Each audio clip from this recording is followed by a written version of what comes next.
What's up, guys? Welcome to another episode of Real Estate Podcast, episode 218, coming to you from an undisclosed location in Bruce Campbell's backyard. I'm here with Griffin.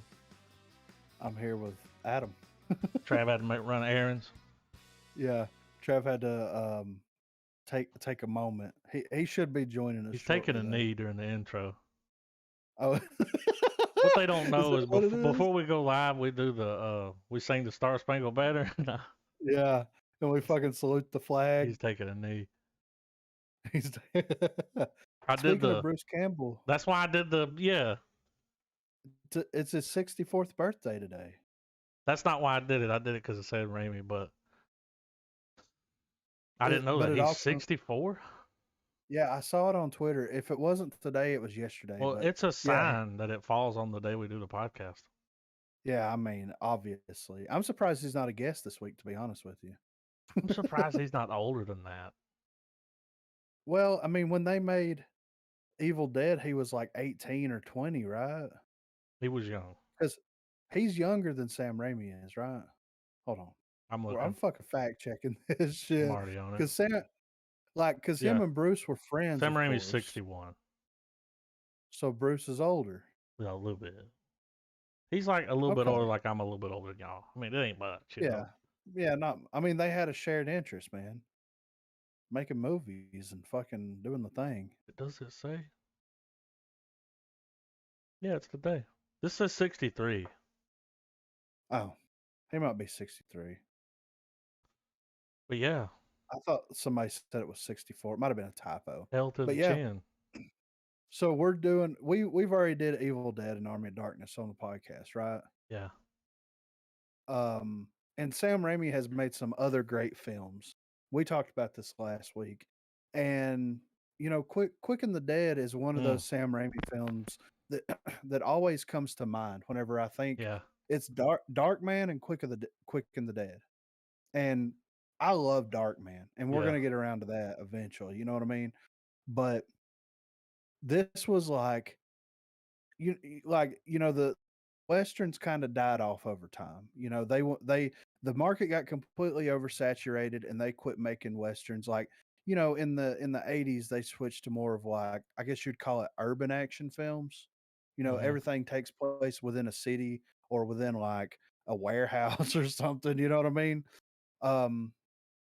But like you said earlier, like in the 90s, there was a little bit of a renaissance, if you will, of some Westerns that came out. And this, I mean, of course, is a remake, but when Sam Raimi remakes something, he does what you're supposed to do. He takes the story and he ramifies it. I'm fucking trademarking that. Ramifying it. Mm-hmm. But yeah, I remember watching this film. I mean, when I was a kid, man, this was one of the first Blu or DVDs that we had. And ever since that point, I've always been a fan of this film. I've always watched it whenever has been on TV. I watched it on a somewhat regular basis from time to time, and I really, really enjoyed this movie.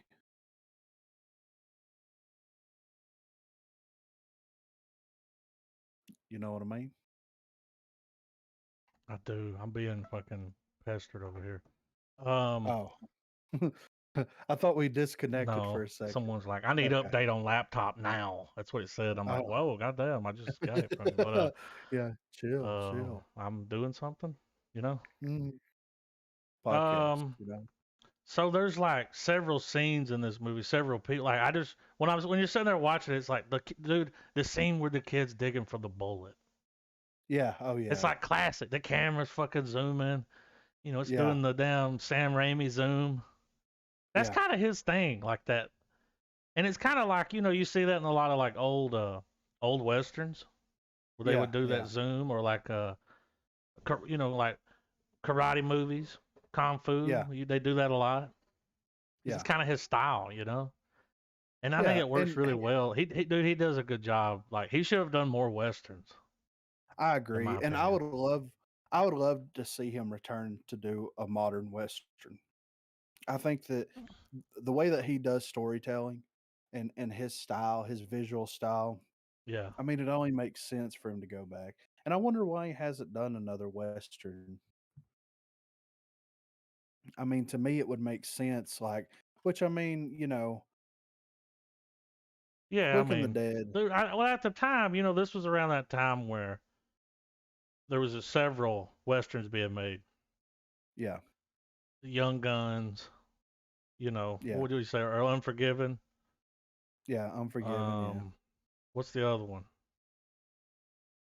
I'll be your Um. Huckleberry. Oh, Tombstone. Yeah, there's, and they're all Yeah. they all look like they're shot the same place with the Really, same right? clothes, like, It's that backlot. You know what I and mean? like, dude, I have a photographic memory of Gene Hackman's like house in this movie. Yeah, for real, Like for right? some reason, I just remember that house with that little statue on the left. Yeah. Um, Black. yeah. Yeah. I do the character that's always pulling the preacher around.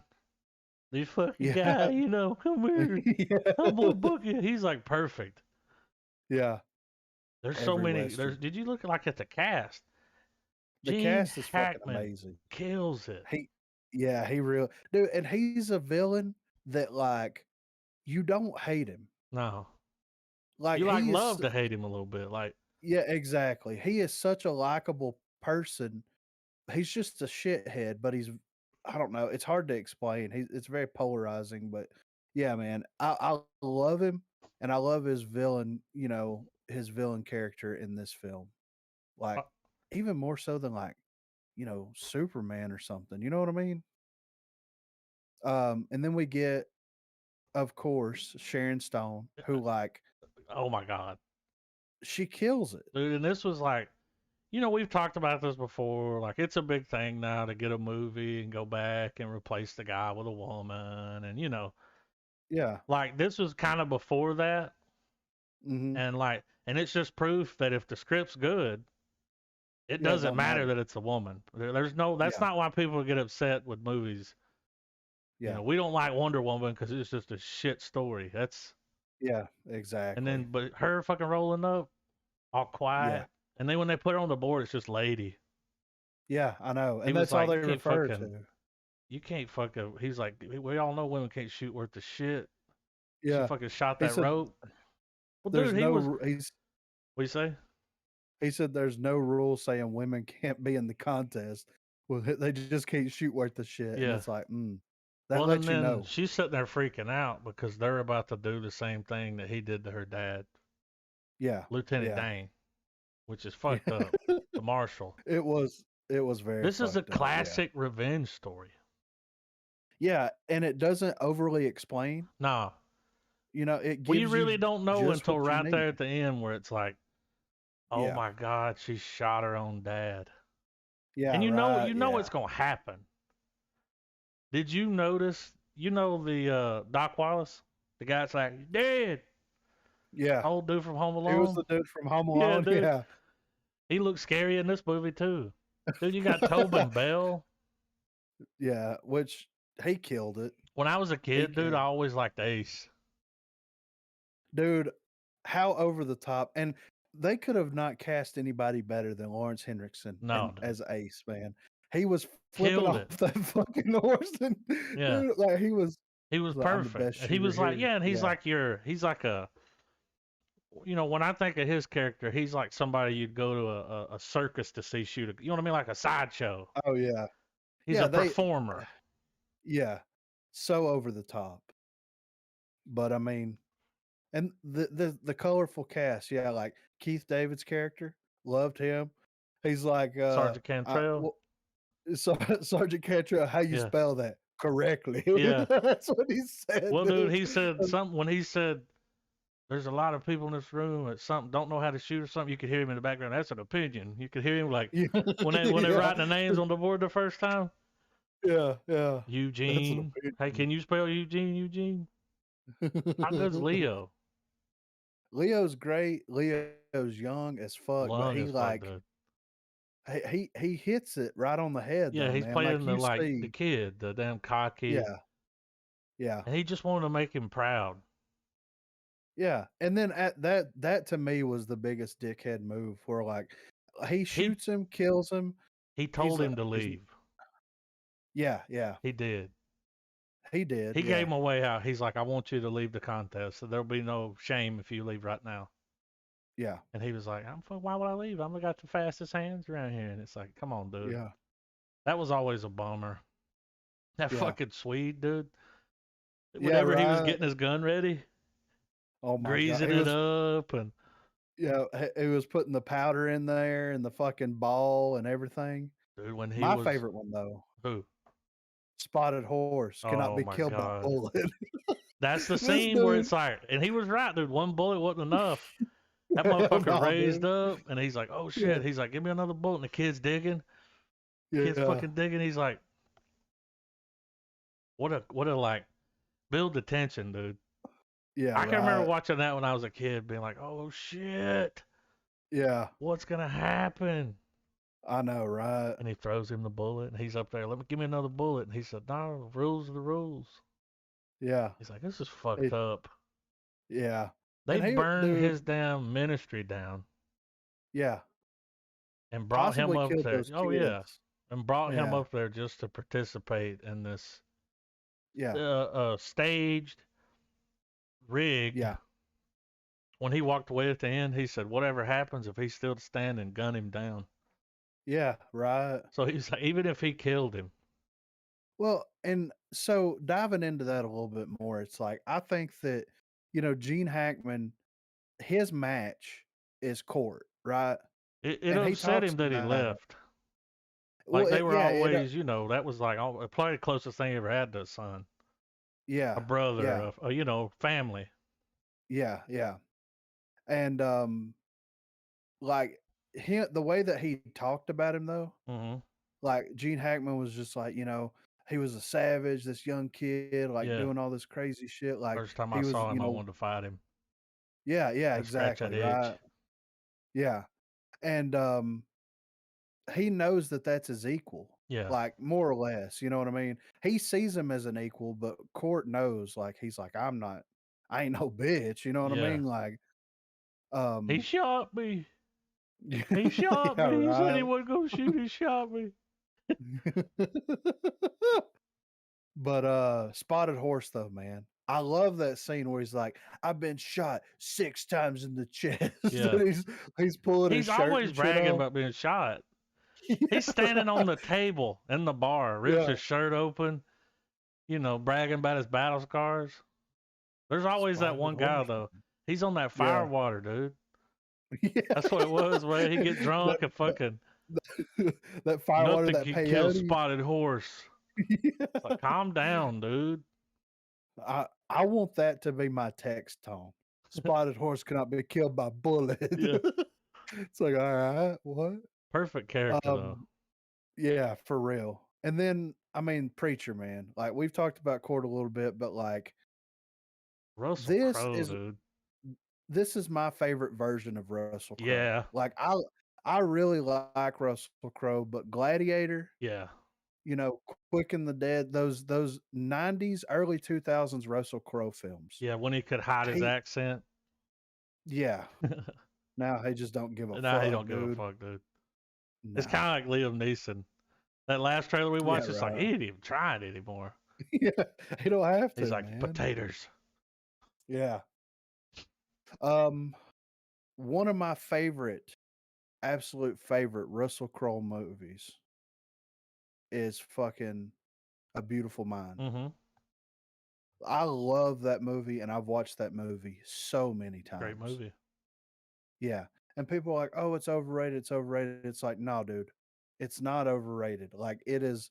It is a very interesting, grasping story about someone that's dealing with some shit Yeah. that they don't know they got. You know what I mean? Mm-hmm. Like, and I love his performance That's in like his that. And Goodwill like, Hunting. yeah, oh You yeah, know. for sure, man. Yeah. Um, but yeah, I mean, you have the Indian guy, you've got, the ace. who's like the fucking showboat.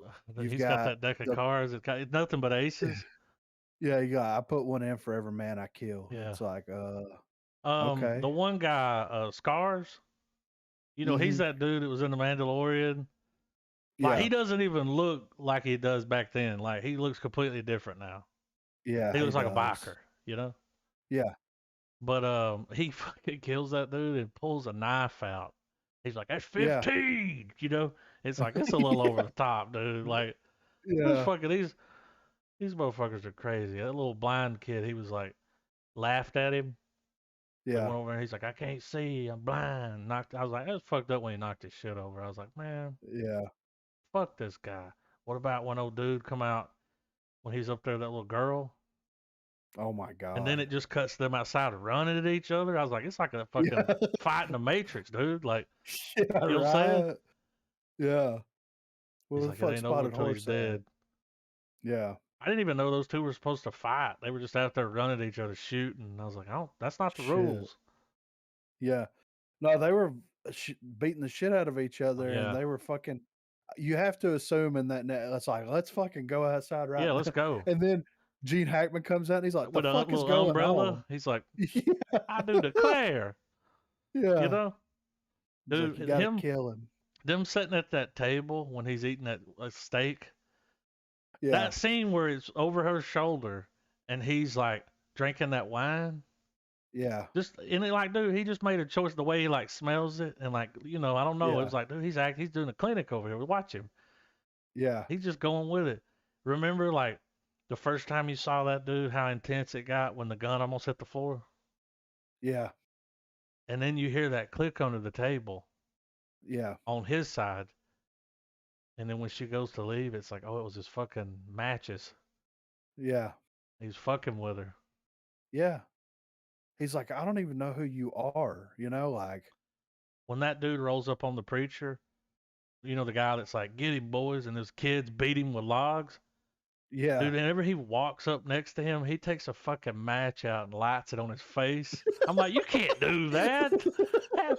What fucking world does that work? Dude, I you will know. fucking cut some. There'll be a 3-inch scar on their face before that shit lights. Like, That that's was just such so a over the cool top, scene, dude. though. Yeah, but It's Western it as was such fuck, a dude. cool scene. Yeah, it zooms in on Russell Crowe's face, and then you just see a match come out of nowhere, and the camera pulls out and shows. It's like, whoa, man! Yeah. And if I'm It's him, he's hanging fucking out there. You can tell, like, the whole time, like, Lady likes him. yeah. Oh yeah, She wants him to fight and all this. It's like, get him a fucking glass of water, why don't you? yeah. Give him some food. He's out You here know? drinking rainwater, Yeah, and that's how much Gene Hackman liked him when he said, "Who did that to your hand?" He's like, "I did, boss. I yeah. did I exactly got what it you told real me to do." He good. said, "You got 20 seconds to get the fuck out of this town," Yeah, because he wanted a fair fight. yeah. He And wanted to that win was that fair. yeah, yeah. He It was was actually awesome scared. where He was like, I'm the only person that's ever made me nervous." yeah, right. He's like, I get that adrenaline rush and Hand all was this shit. shaking. Yeah. Yeah. Yeah, that the way that they filmed that was fucking awesome though, because like, you got 20 seconds to get it out of town and he starts fucking booking it Pleading. out of there. Then they have a conversation. Yeah. And then he fucking gets that rifle from that dude and he's like, Yeah. "Your time's up." And he Time's shoots him up. in the back. I was like, it's just there's a lot of scenes in the film where it was shot as a continuous take. Yeah. And it was really, really cool the way that they did that at that time period, you know what I mean? Yeah. Because it's hard, I mean, think about how many Oh yeah, extras dude. you got on set, you know what I mean? You've Speaking of got people extras, walking um, every time it's like, all right, the street's yours. yeah. There's always people standing behind them, and I'm like, y'all know that bullets are about to come that way, right? Yeah, Huh? I know, I thought the same It's like, shit, get the dude, I was fuck like, out of "What the the fuck?" way. I Yeah, wouldn't even like, stand come on the on, street. man. I'd be the guy up there closing the window. Yeah, You know, yeah, I'll for listen to it on real. the radio. I don't want to Yeah, go out there. yeah, But he did a lot of those um, crazy. You see them in Evil Dead, where the camera's on the side.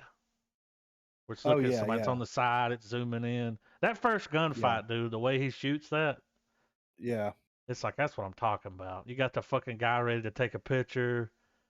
Yeah. Everybody's standing around. The beer drops.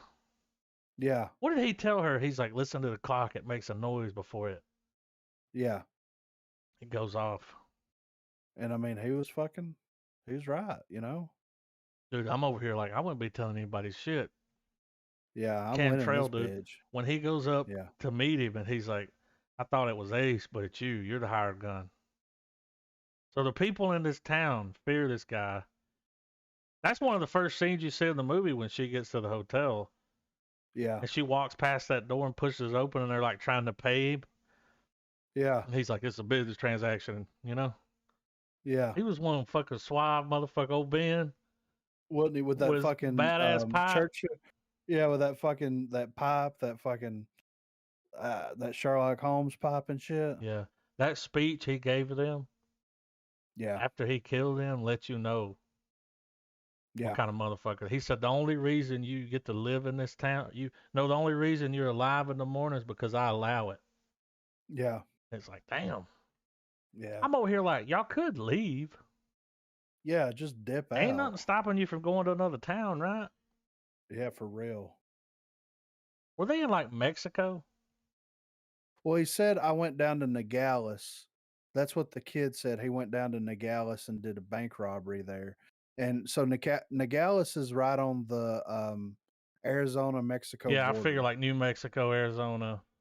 Yeah, so they're definitely in New Mexico, Arizona area.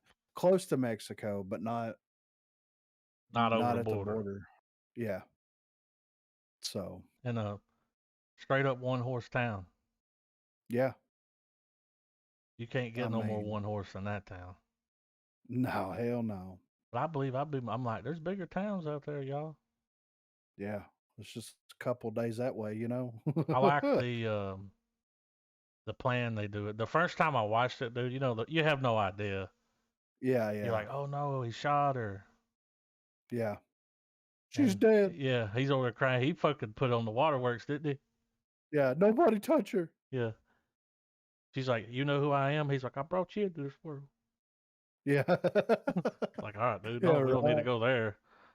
I smacked you on the ass when you were born. He told her they destroyed the tombs, dug up the body, and burned it until nothing was left. It's like, fucking God, what a man. dick.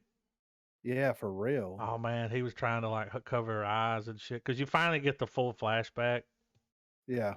I like in the second time you see the flashback when she's sleeping at the kid's house. Yeah. It starts going in reverse.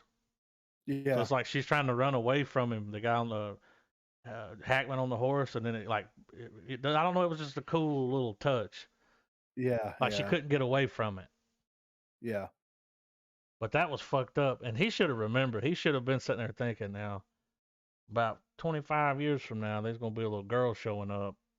That's gonna have my fucking number. Yeah, right. But I mean, you got to think, how many people has he fucked over? Oh yeah. You know, how many kids has he left, like, parentless and orphaned and all that shit? It's like, well, I mean, it could be fucking anybody, you know? But what a cool concept for a film, though. Yeah, you know? And then their the thing they do at the end to pull it off. Oh yeah, dude. She comes walking up through there, and he's like, "You're dead." And it's like, bitch, I'm standing right here. You know, if I was dead, I wouldn't be here. You hadn't put two and two together yet. You was pretty smart earlier. Yeah, right. Dude shoots everybody on the roof. Dude, when he grabs that gun and throws it over his shoulder and shoots that guy behind him. Yeah. I'm like, that's what I'm talking about. Classic Crow, dude. That was one of the scenes too, when they go in that gun shop. Oh yeah, yeah. He's like, it ain't much to look at, but it shoots straight. Yeah. He's like $5. Yeah. It's like he lays out all those guns. He said, the Lord provides me with everything that I need. He's like, oh, okay. He's like, fucking we'll give him a piece of shit gun. You know? Yeah, like, John. Yeah. He still pulled it off. Yeah, he did. Fast. He knew what the fucking deal was. And then after that gunfight, he said, welcome back, killer. Yeah. It's it was like, good, don't it? Yeah. Like I think he just didn't like it that he'd moved on. Yeah. Tried to make it right. Well, he told him that story where, they shot us up and this Yeah. preacher healed us up, got us well. And as soon as we got better, got good enough to leave, he told me to shoot him. Yeah. And I was like, I'm not gonna do it. So he put a gun to my head, and it's like, God damn, dude. I mean, why? Why kill Yeah. him? He just healed Yeah. us. You know what I mean? Right. Dude's just fucking dude. It. But here's why. You know why. He tells the story. My dad was a judge, Yeah. and he said there were too many bad people in this world. So he put a bullet in the gun and went around pointing it at all of us, pulling the trigger, even on himself, Yeah. till he blew the back of his head out. And he I said mean after that. that, ain't nothing. I ain't scared of nothing. Like, Yeah. which that Yeah. is fucked up. It fucking is, So that's man. why he was going around putting that shit on people. Yeah. Making a little girl shoot your daddy down and he'll live. He wasn't gonna live. He's Yeah. gonna kill him anyway. Oh yeah, for sure. See, I couldn't figure out why they were even killing the marshal. That was the town they were taking, right? Yeah, that was that town Okay, because when she walks into it, she sees the Marshall building burnt that's down. right. Yeah. He just wanted the Yeah. town. Yeah. So I guess back then you could just do that. Just roll up, kill whoever's in Take charge. the It's town yours. over. Yeah. Yeah, right. Yeah, welcome to Riddleville. I'm in charge of this establishment. Yeah, oblige him. Yeah. I love a good Western, man. And this hit all the fucking notes, Gene in my Hackman opinion. doesn't normally play a villain, does he? I mean, he played Lex Luthor. Well, that's different. Yeah, that's true. You just don't get I many mean, villain roles. Usually he's a dickhead. oh yeah, yeah, Like in the Birdcage yeah, as the dad. I mean, he's always but man, he just straight up kills it. yeah. He does. The last film that he made that came out was 2004. Wonder what's up. He was born in 1930. Whoa, that's what's up. Yeah, right. He's been in 101 films. I mean, well, 101 things, films, TV series, whatnot. Um, I mean, he's He's a great. national treasure. Yeah, he's great in everything I watch him in, like Dude. legit. Oh man. I don't even know if I want to show it to you. So I'm what he looks like gonna now? show it to you. He's 91. Damn. I mean, he's still, I see it in the eyes and the nose. yeah, But damn. I get it. Well, I mean, last film that he made was Welcome to Mooseport. Came out in 2004. That's that Ray Romano, Deborah, and No. yeah. So that came out in 2004. So he's had a really good, I mean, dude, he's 91. That's a big fucking bucket of wind right there. yeah, yeah, Out riding bikes and shit. yeah. He was in the Royal Tenenbaums. I Yep. forgot about that, and he fucking killed it in that shit too. Dude, I remember he was in Unforgiven. Yeah, He did a lot of old movies. I mean, he's been yeah, acting a long time. yeah. Hoosiers is great too, man. That's a fucking great film. I don't know, man, when I was watching The Quick and the Dead again, I was just pumped up. I was like, man, this fucking movie's good. Yeah, Well, I've seen the it's just movie a bunch of times, but there's this thing we do when we watch the movie for a podcast. We watch it yeah, a different way. We really pay attention to every little thing. Like, yeah, for sure. we pick up every little way the line was delivered or, Yeah, what's going on in the background? yeah, How they interact with one another. It's a completely different experience, and it's great. Like going back and because I haven't watched this movie in a little while. I used to watch it all the time, but I haven't watched it in a little while at this point, and it holds up so fucking good. Um, I just wish fucking Raimi, man. I wish he'd do more westerns. And I'm surprised that Campbell didn't make a guest appearance in yeah. it. Oh, he is, right? Is he? He's isn't he on the damn list? Wait, I saw I somewhere. He's got like hang on. while I'm looking for that, have you ever seen The French Connection It's been a with Gene very long Hackman? time. So you know that scene in the movie where it's that car chase scene and they're driving under that bridge thing Yeah, that yeah, you've seen in 1,000 movies. yeah. Like that's where it started. Right, But yeah, so many people saw that scene in The French Connection and was like, I'm putting that in a fucking movie. yeah, Like it probably made them want to make a movie. Like, yeah. Right, dude. I haven't seen that in so long that I want to watch it again. yeah, dude, right here. Oh, it's in this deleted. It's this scene deleted. Bruce Campbell. Oh, He was. that's Oh, that's a bummer. yeah. Sorry, Did you Bruce. notice one of the guys' name was Simp? Yeah, I saw I was that. like, Well, I you couldn't will get get away with canceled that for fucking today. Twitch, dude. Yeah, yeah. He's like, but Simp. it's my name. Yeah. Shit, man. I'm gonna give this thing a fucking full star. It's such a Full great star. movie. I Yeah, I love it, dude. love it. Have you I'm seen the original? It's the 1987 TV movie. Is it based on the same thing? yeah. Because I do If believe this was a. Let's see if it has the same writer. Hang on, I can see right here. Let's see.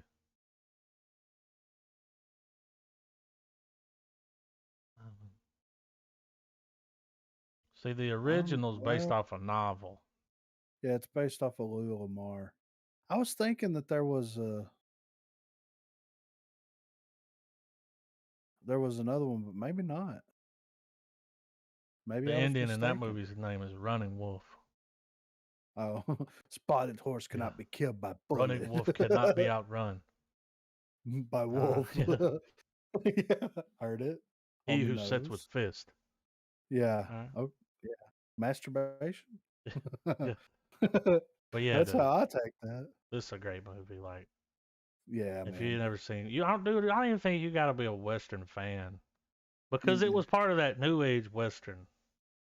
Yeah. Oh, yeah. You know, the older Westerns, like, it's low and slow, lot of like just no talking, Yeah. a lot of just camera just holding on people, staring somebody down. Like, Yeah. Getting their facial features. yeah, it's like, okay, he's upset.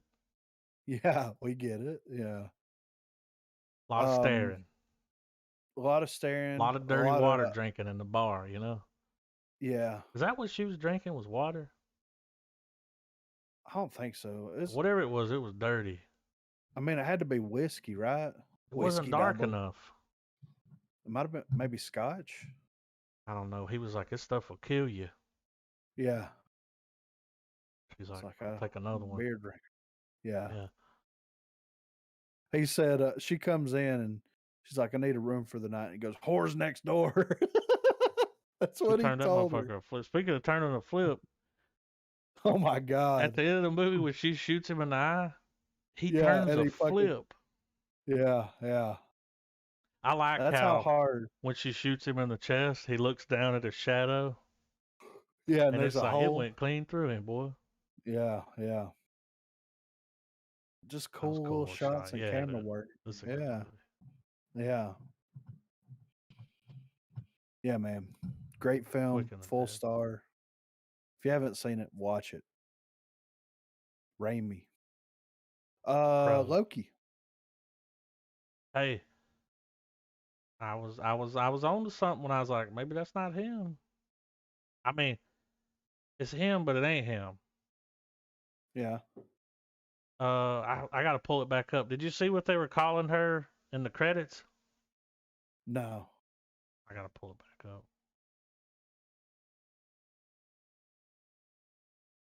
What they were calling Sharon Stone? No, in Loki. I'm Oh talking no, about no, the no, chick no, no. Loki, though. Oh, okay. You remember last week I was No. like, maybe that's not him under that because they're not showing us. Like, why wouldn't they just show us? Why would they hide it? Yeah. You Yeah, know, yeah. if it's Yeah. him, then just let us see. But I was looking. I'm trying to find it. Yeah. We get Floki this week. Yeah, female Loki. Yeah, Floki. Yeah. That's how she will be referred to from now on. Even if she's not a Loki, she's a Floki. Well, see, on IMDb, she's the variant. Yeah. But on the Makes TV sense. show, in the credits, that's not what they had her title as, and I'm trying to look for it. But so, what'd you think about it? Well, so Loki and fucking Owen Wilson's chemistry Oh my god, is amazing. I think that that's well, Owen Wilson and Tom Hiddleston, they both kind of Yeah. have that, like they can hang out with anybody. Yeah, for So when you sure. get them Yeah. together, it's like I'll It's like watch old 10 more friends. seasons of this. Dude, I would watch them just hanging out I and would listen bullshit. to their podcast. Yeah, for sure. Yeah. Their chemistry, their back and forth, Owen Wilson always has that whole come on, man, Yeah, come on come on, now, like come on. that whole thing going on.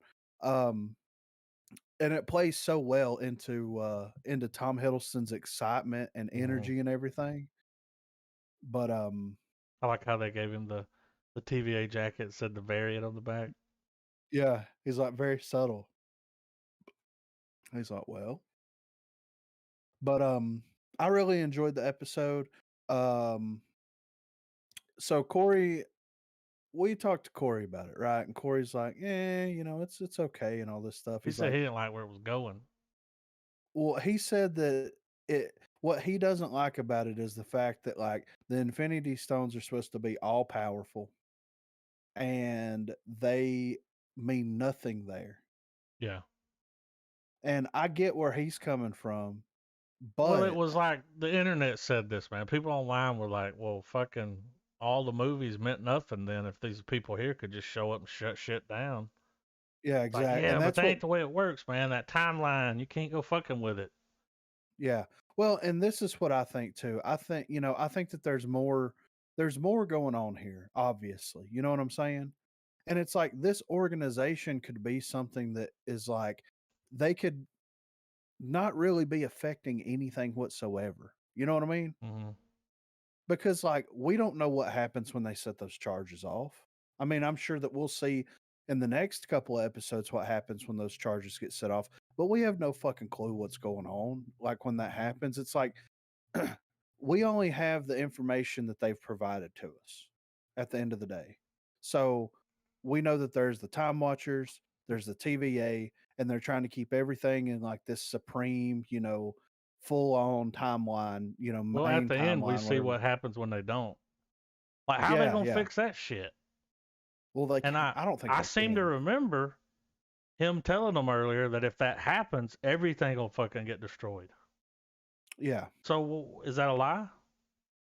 Well, I think to a certain extent, yes, because like Because I he think told that him he's that, been. right? He said if all these if something breaks off and we don't fix it, then the timeline, the sacred timeline that we're in, Yeah, destroyed, like just gone. yeah. Well, what they're saying is like if the timeline splits off, they like the way that it was in the show was like the timelines were all separated. They started warring. The timelines started warring with one another. So the timekeepers merged all of them into one timeline, so that there would be no like multiverse like cross dimensional like warfares happening. Mm-hmm. So their idea is if a timeline gets out of sync and it crosses over the red line, then it's going to continue to go and go and go until both timelines, because I mean it's an offshoot variant of that timeline. And we've seen that like nexus or these major events that happen. Um the major events that happen in the main timeline, Yeah.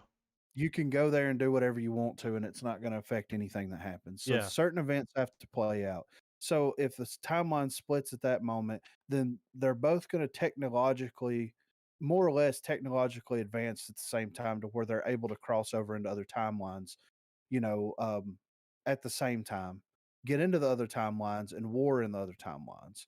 And I think that the whole idea that they're talking about is like, it could mean the end of everything because the TV, if the timeline splits off like that, then there would be another version of the TVA show up. Mm-hmm. You know what I'm saying? So Oh everything yeah. would be duplicated. to a certain degree. Yeah. And I think that that's what they mean. Like the TVA would cease to function, Yeah. and that would be the end of what their purpose is. I don't think it would be the end of everything. Okay. That's how I interpreted Okay. it anyway.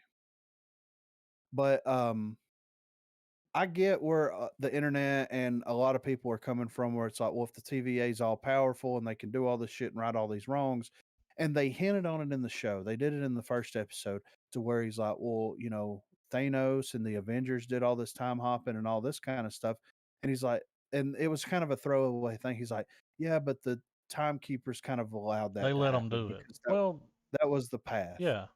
They were supposed to. They're So heroes. yeah, exactly.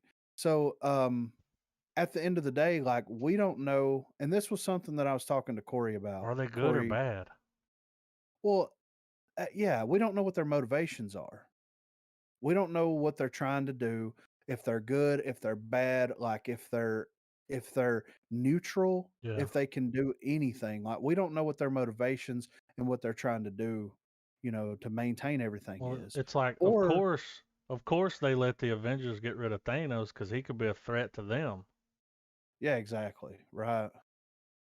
And it's like if Thanos knew about the TVA and the Time Watchers and all that kind of stuff, or the Timekeepers, whatever they're called, like wouldn't that obviously be the next logical step for him because he can control life at that point Yeah. to a certain degree. So, and you've got to keep this in mind too, man. There's always going to be something bigger. There's Mm-hmm. always a Oh bigger yeah. fish, right? So, Like who do yeah, they work Thanos. for? Yeah, exactly. Exactly. That's kind of like Prometheus and all that stuff. Yeah. You know, in Prometheus, they get to the engineer planet and they're like, so these are the people that made us, huh? Or they get to that other planet and they're like, these are the people that made us, huh? And then she's like, yeah, but who made them? Yeah. So there's always a bigger fish, a bigger thing that's happening, a bigger Yeah. Who watches the whatever that's out Watchmen? there. You know what Exactly. I'm saying? Yeah. So we don't have enough, to me, in my opinion, watching the show, we don't have enough information right now to base anything off of, whether they're good, bad, if there's someone bad that's running the show, if, any of that information. So, I think the ball's I, gonna get rolling pretty quick too, man, because there's only 4 episodes. yeah, yeah, Or it's gonna lead us into those movies in a big bad way, dude. When you go on the IMDb for Loki, yeah. there's still like several like big actors. They don't have names. Oh, really? Well, like this guy, it's got to be him. It looks like him. That British actor, Richard E. Grant. Okay, so he's only in 4 episodes.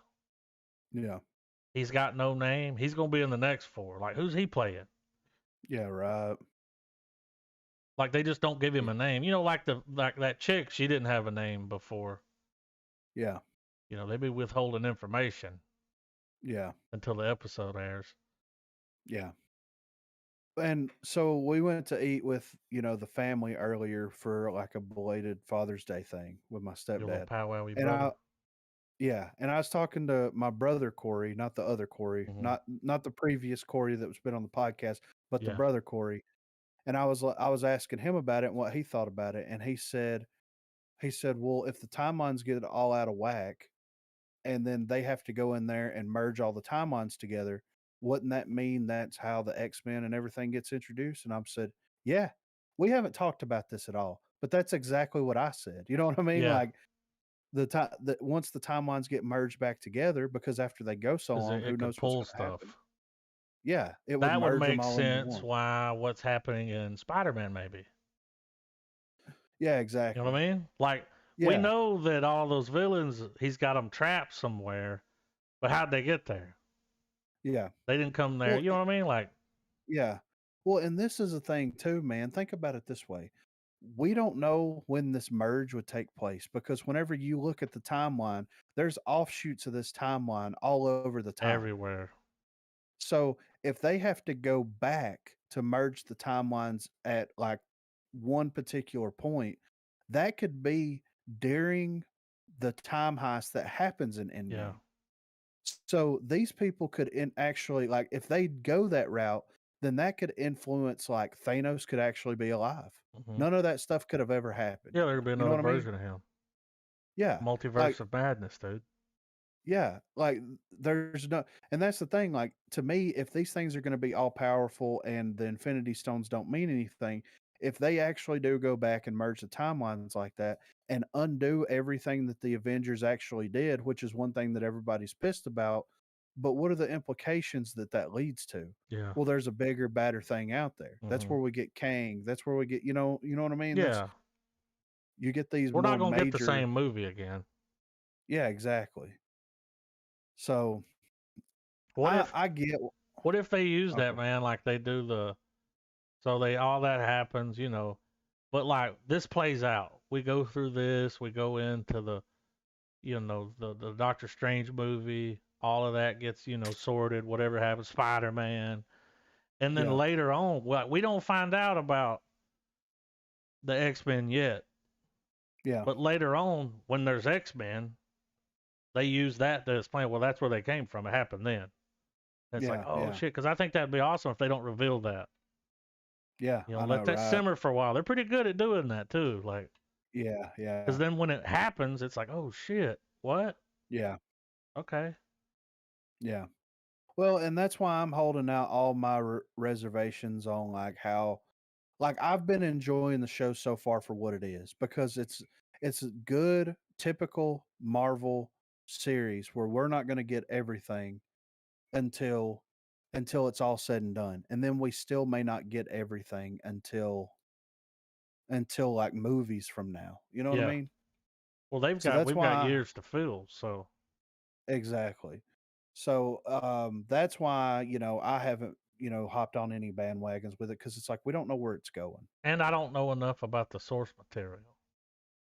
Well, and yeah, I don't know enough about the source material either, but like I can draw my own like I guess movies in my head Mm-hmm. because like Your head movies? of, you make me happy. Um, but I can make my own head movies here. It's like, well, this will be the perfect way for them to do Avengers versus X-Men. Yeah, dude. This is It's gonna that's the happen. yeah, that's the perfect way to pull, Iron Man and Steve Rogers Oh back yeah. into continuity to be complete. Like Falcon's already taken over the mantle Yeah. of That's fine. Captain America. But what if they pull another Captain America from another timeline that's not Steve Rogers? You know what I'm The saying? British version, the chick. Yeah, I There's one mean of those. I mean, yeah. So they could legit do anything with this, and it's too to me it's too early to tell. yeah. Oh, dude. And this Um, is something that we're not gonna see it for a while. oh It's yeah, just like Endgame, dude. We got to build up to it. yeah, But we will. It is fast tracked now because look, like with the show, they're yeah, able to lay all this out. See, like in a movie, you'd get a little bit of it, and then yeah, they'd have to move on. But by doing it this way, we get 6 hours of okay, that's what this is. yeah, yeah, You don't have to watch it, but it's all connected. yeah, Probably gonna right, want to see it. yeah. So I'm excited to see what happens, and I like the interaction that Loki and Floki had with one another. Mm-hmm. Um, He straight and like followed her. yeah, What and an we don't ingenious know. plan she had there though. Like Yeah, put for all those real, things in there and hook them up. It was like it was a trap. it was yeah. And like the only person like the way that they kind of sum it all up is like Mobius and Loki were the more or less the ones that caused all this to happen, like in the eyes of the TVA. You know what I mean? Yeah. Because they're going to be like, well, you were at the event that triggered all these separate timelines. So I think like going forward, what we're going to see is like Loki exploring the multiverse that has just been created. Yeah. And then we will see Mobius, Owen Wilson, looking for him. Which he was already And doing. yeah, yeah. So it's like, And it's all going to come together. yeah. And So they I could, hope, whenever they go into that thing, so now they could universe hop, yeah, possibly, and that's where yeah, all that other shit could happen. They Yeah, don't exactly. necessarily have to be pulled into that timeline. Yeah. It could be going on in the others. Yeah. I mean, dude, there's just So so much. it You need a it's a lot to SWAT board. unpack. Yeah, for sure. It's a whole lot to fucking unpack, man.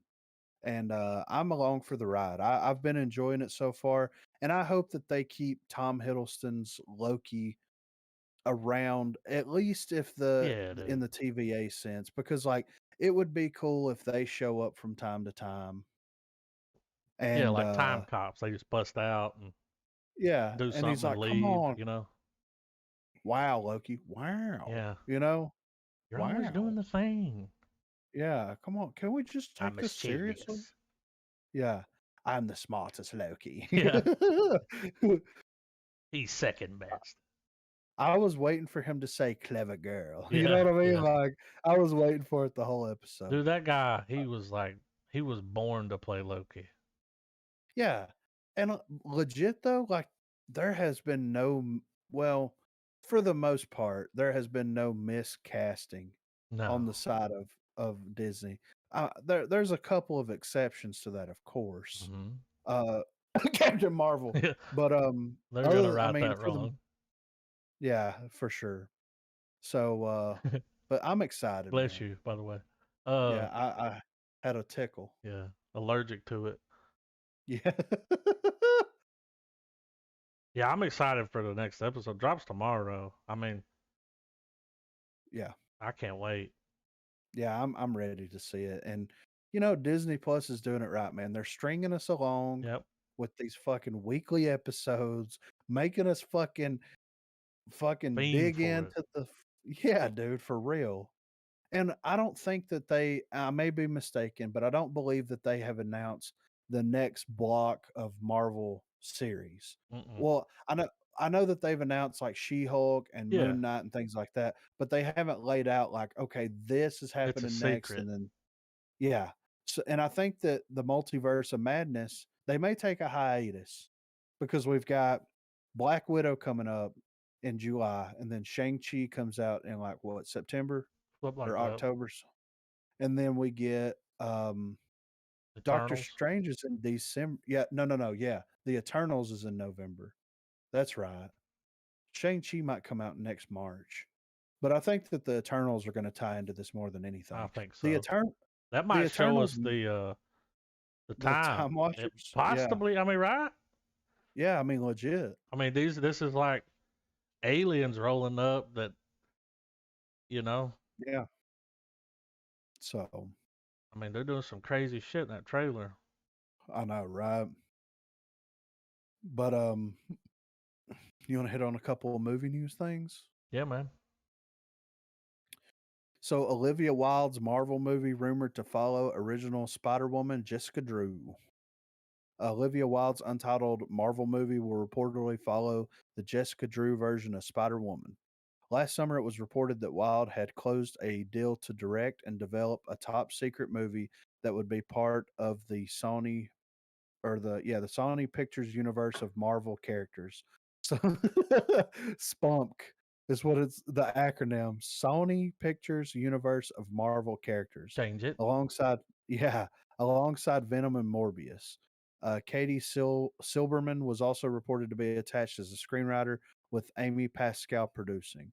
While it wasn't officially confirmed that this project was Spider Woman, this was what many Marvel fans were speculating. Wild proceeded to fuel the flames exponentially by tweeting a spider emoji along with the news, stopping just a thread short of confirming that this is Spider Woman. A new report from the Illuminati claims that the movie is in fact Spider Woman project and it will follow specifically Jessica Drew. Now, I always loved Spider Woman. I always loved Jessica Drew's version of Spider Woman. I'm very excited about this, but what's weird though is like Spider Woman has none of the same, has really no connection to Spider Man whatsoever. Yeah, it's like a different kind of. Yeah. Which is probably So, why Sony's like, yeah, let's do it. well, So it and may that's the not be thing. connected at all. Well, yeah, and that's why it's so hard to wrap my head around because like Like Black Cat, why? I get that. Well, I get Black Cat being a Sony property because Black Cat was at one point a love interest for Peter Parker's Spider-Man and all that kind of stuff. And like it would make sense that Sony has the rights to that character. But Spider-Woman really has no association to Spider-Man. Like there is some association, but not on that kind of level. You know what I mean? It's kind of the same association that like Iron Man has with Spider-Man. You know what I mean? Yeah. And I may be mistaken, but like from everything that I've read for Jessica Drew's Spider Woman, it has no connection, like not much of a connection to Spider Man. So I don't know, man. That's What's just weird is that they asked Olivia Wilde to direct it. yeah, I know, right? I mean, what's her? I'm gonna look and see. I So she's done a handful of shorts and yeah. like, okay, Well, dude, yeah, that's but her nothing first like, major. yeah, dude. Yeah. Whoa. So yeah, and I mean I like Olivia Wilde. I'm interested to see her style as a director and everything, but you know, it's been a while since I've seen her in anything too. Wasn't But she was in a relationship with though Jason Sudeikis? was she? Yeah, Wow. Okay. yeah, I that see was you. yeah, right. I see you over there, Jason Sudeikis, being high. What on the gram or on the? I don't know if they were. I think they dated. I mean, he definitely fucked her, right? Oh no, they didn't date. They got a restraining Damn it. order against somebody. Both of them did. Oh, they might as well have fucked then. Oh, they did date. They broke up. They were engaged. My bad. Oh, And then the stalker got after him. It was it's weird. Oh, it's remember that it's trailer weird. where he Yeah, was stalking him? so weird. But yeah, I mean, I guess. Yeah, yeah, right. So she's not gonna see Um, when you said Olivia Wilde, I was like, oh, she's gonna play the character. nah, she's She's just directing gonna it, man. direct it, and it's gonna be. She might star. I don't know. I think that's just the thing now, though, man, where it's like we got a Spider Man. You know, we did a Spider Pig. Let's do Spider Woman. Well, I'm fine with Spider Woman because I enjoy that character. But like I said, I mean, Trav, have you read a lot of Spider Woman? Uh, I think the last thing I read that had her as a character was Old Man Logan. So, but like her powers and all of the shit, she really doesn't have much association with Spider Man whatsoever. Yeah, even in the appearance I've read with her though, I was never able to get a full scope of like what she can and can't do. So Yeah, it's this whole thing will be something new for me for sure. yeah. So, Well, and was she so bit by a some. spider? Does she have? Can she sling web? Like, Hold on, or let's does just she do a have little like the dig. canisters? You know, from the animated Can series. Like, yeah. Remember, he had to reload it. yeah, yeah. Well, let's look at it here. So, Spider Woman Jessica Drew is a fictional character appearing in Marvel comic books published by Marvel. The characters first appeared in Marvel Spotlight number 32, and 50 issues of an ongoing series titled Spider Woman followed. At its conclusion, she was killed, and though later resurrected, she fell into disuse, supplemented by other characters using the name Spider Woman. So, says, though by most accounts, Spider Woman was originally intended as a one off character for the sake of simply establishing trademark. Marvel Spotlight number 32 sold unexpectedly well, and writer editor Marv Wolfman was asked to take the character to an ongoing series. Um, in her first appearance, Spider Woman was to be an actual spider evolved into a human, as imagined by writer co creator Goodwin. Her debut was shortly followed by a four-issue story arc in Marvel 2 in 1, in which Wolfman presented a different origin retcon as he felt her original origin was too implausible for mid 1970s readers. During this arc and the premiere issue of her own comic, Spider Woman was identified as a human, Jessica Drew, who had memories of being a spider implanted in has memories of being a spider implanted into her by the terrorist group Hydra. Her costume was also redesigned for her series so that her long hair was uncovered, becoming a prominent part of the character's appearance. Um, Well, considering Hydra's well established in the MCU, we have a good entry point for her. we'll see. Sony's doing Spider Woman. Yeah, but they're also doing Morbius. Yeah, but Morbius. No, dude, that Well, motherfucker Morbius. said last week, dude. He said it's a damn Marvel movie. He already Well, yeah, spilled the beans, dude. Well, and in this article we get, we get that the Sony Pictures universe of Marvel characters Yeah. alongside Venom and Morbius. But like my thing is like she never really had any associations with Spider-Man. She was created by Hydra. Yeah. It says Spider-Woman was born Jessica Drew, daughter of Jonathan and Miriam Drew in London. Drew is ostracized by the other residents of Mount Wundagore, the new evolutionaries, new men, since she was originally human while they were animals. So she was someone that was experimented on by Hydra. Okay. Like I'm starting to think more and more that I don't think I've ever read any Spider Woman because I'm starting to have doubts that instead of Spider Woman, it was Spider Girl that was in Old Man Logan. I mean, it's been a few years since I've read that story, but right. I don't remember Jessica. I don't remember her name being Jessica. It was some other name, maybe. Yeah. Well, to me, it's just weird. Yeah, right. Jessica It's Jones just was weird. taken. That's why they went with Jessica Drew. It's just weird to me that Sony's doing that character, even though that's the move. There's no real relation to Spider-Man. Yeah. Like I was under the assumption that Marvel and Disney had the rights to that character. And that's why when we had talked about it in the past episodes that they were considering doing a Spider-Woman series over at the on Disney Plus, I was fine with that. It made sense. But I'm pretty sure Spider Woman was one of the different Spider-Man in Spider-Verse, right? I haven't a lot seen of spiders. Yeah, I haven't seen Spider. I think I believe, if I remember correctly, I believe she shows up. That may be the case. I don't know. I was just wanting to throw that because, like, everything that I've read Spider Woman in, there was like really no relation other than Spider being in both of their names, and one being a man and one being a woman. You know what I mean? Yeah. Well, the only relation is like Hydra was like Spider-Man. That's kind of cool. Let's make one of those. Yeah, but a woman. Yeah. Heard it. So Steven Spielberg's Amblin signs multi-movie deal with Netflix. Much has changed in Hollywood over the past few years. As evidence of that, Steven Spielberg and his company Amblin have signed a new deal with Netflix, the mightiest streaming service in the business. Amblin is now set to produce multiple movies per year for Netflix, despite it being no secret that Spielberg has arguably been critical of Netflix in the past. While no specific projects were announced yet, Amblin Partners and Netflix have signed the deal.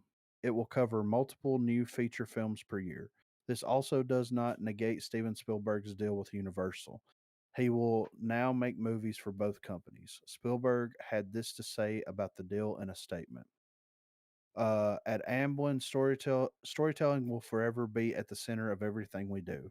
And from the minute Ted and I started discussing a partnership, it was abundantly clear that we had an amazing opportunity to tell new stories together and reach audiences in new ways.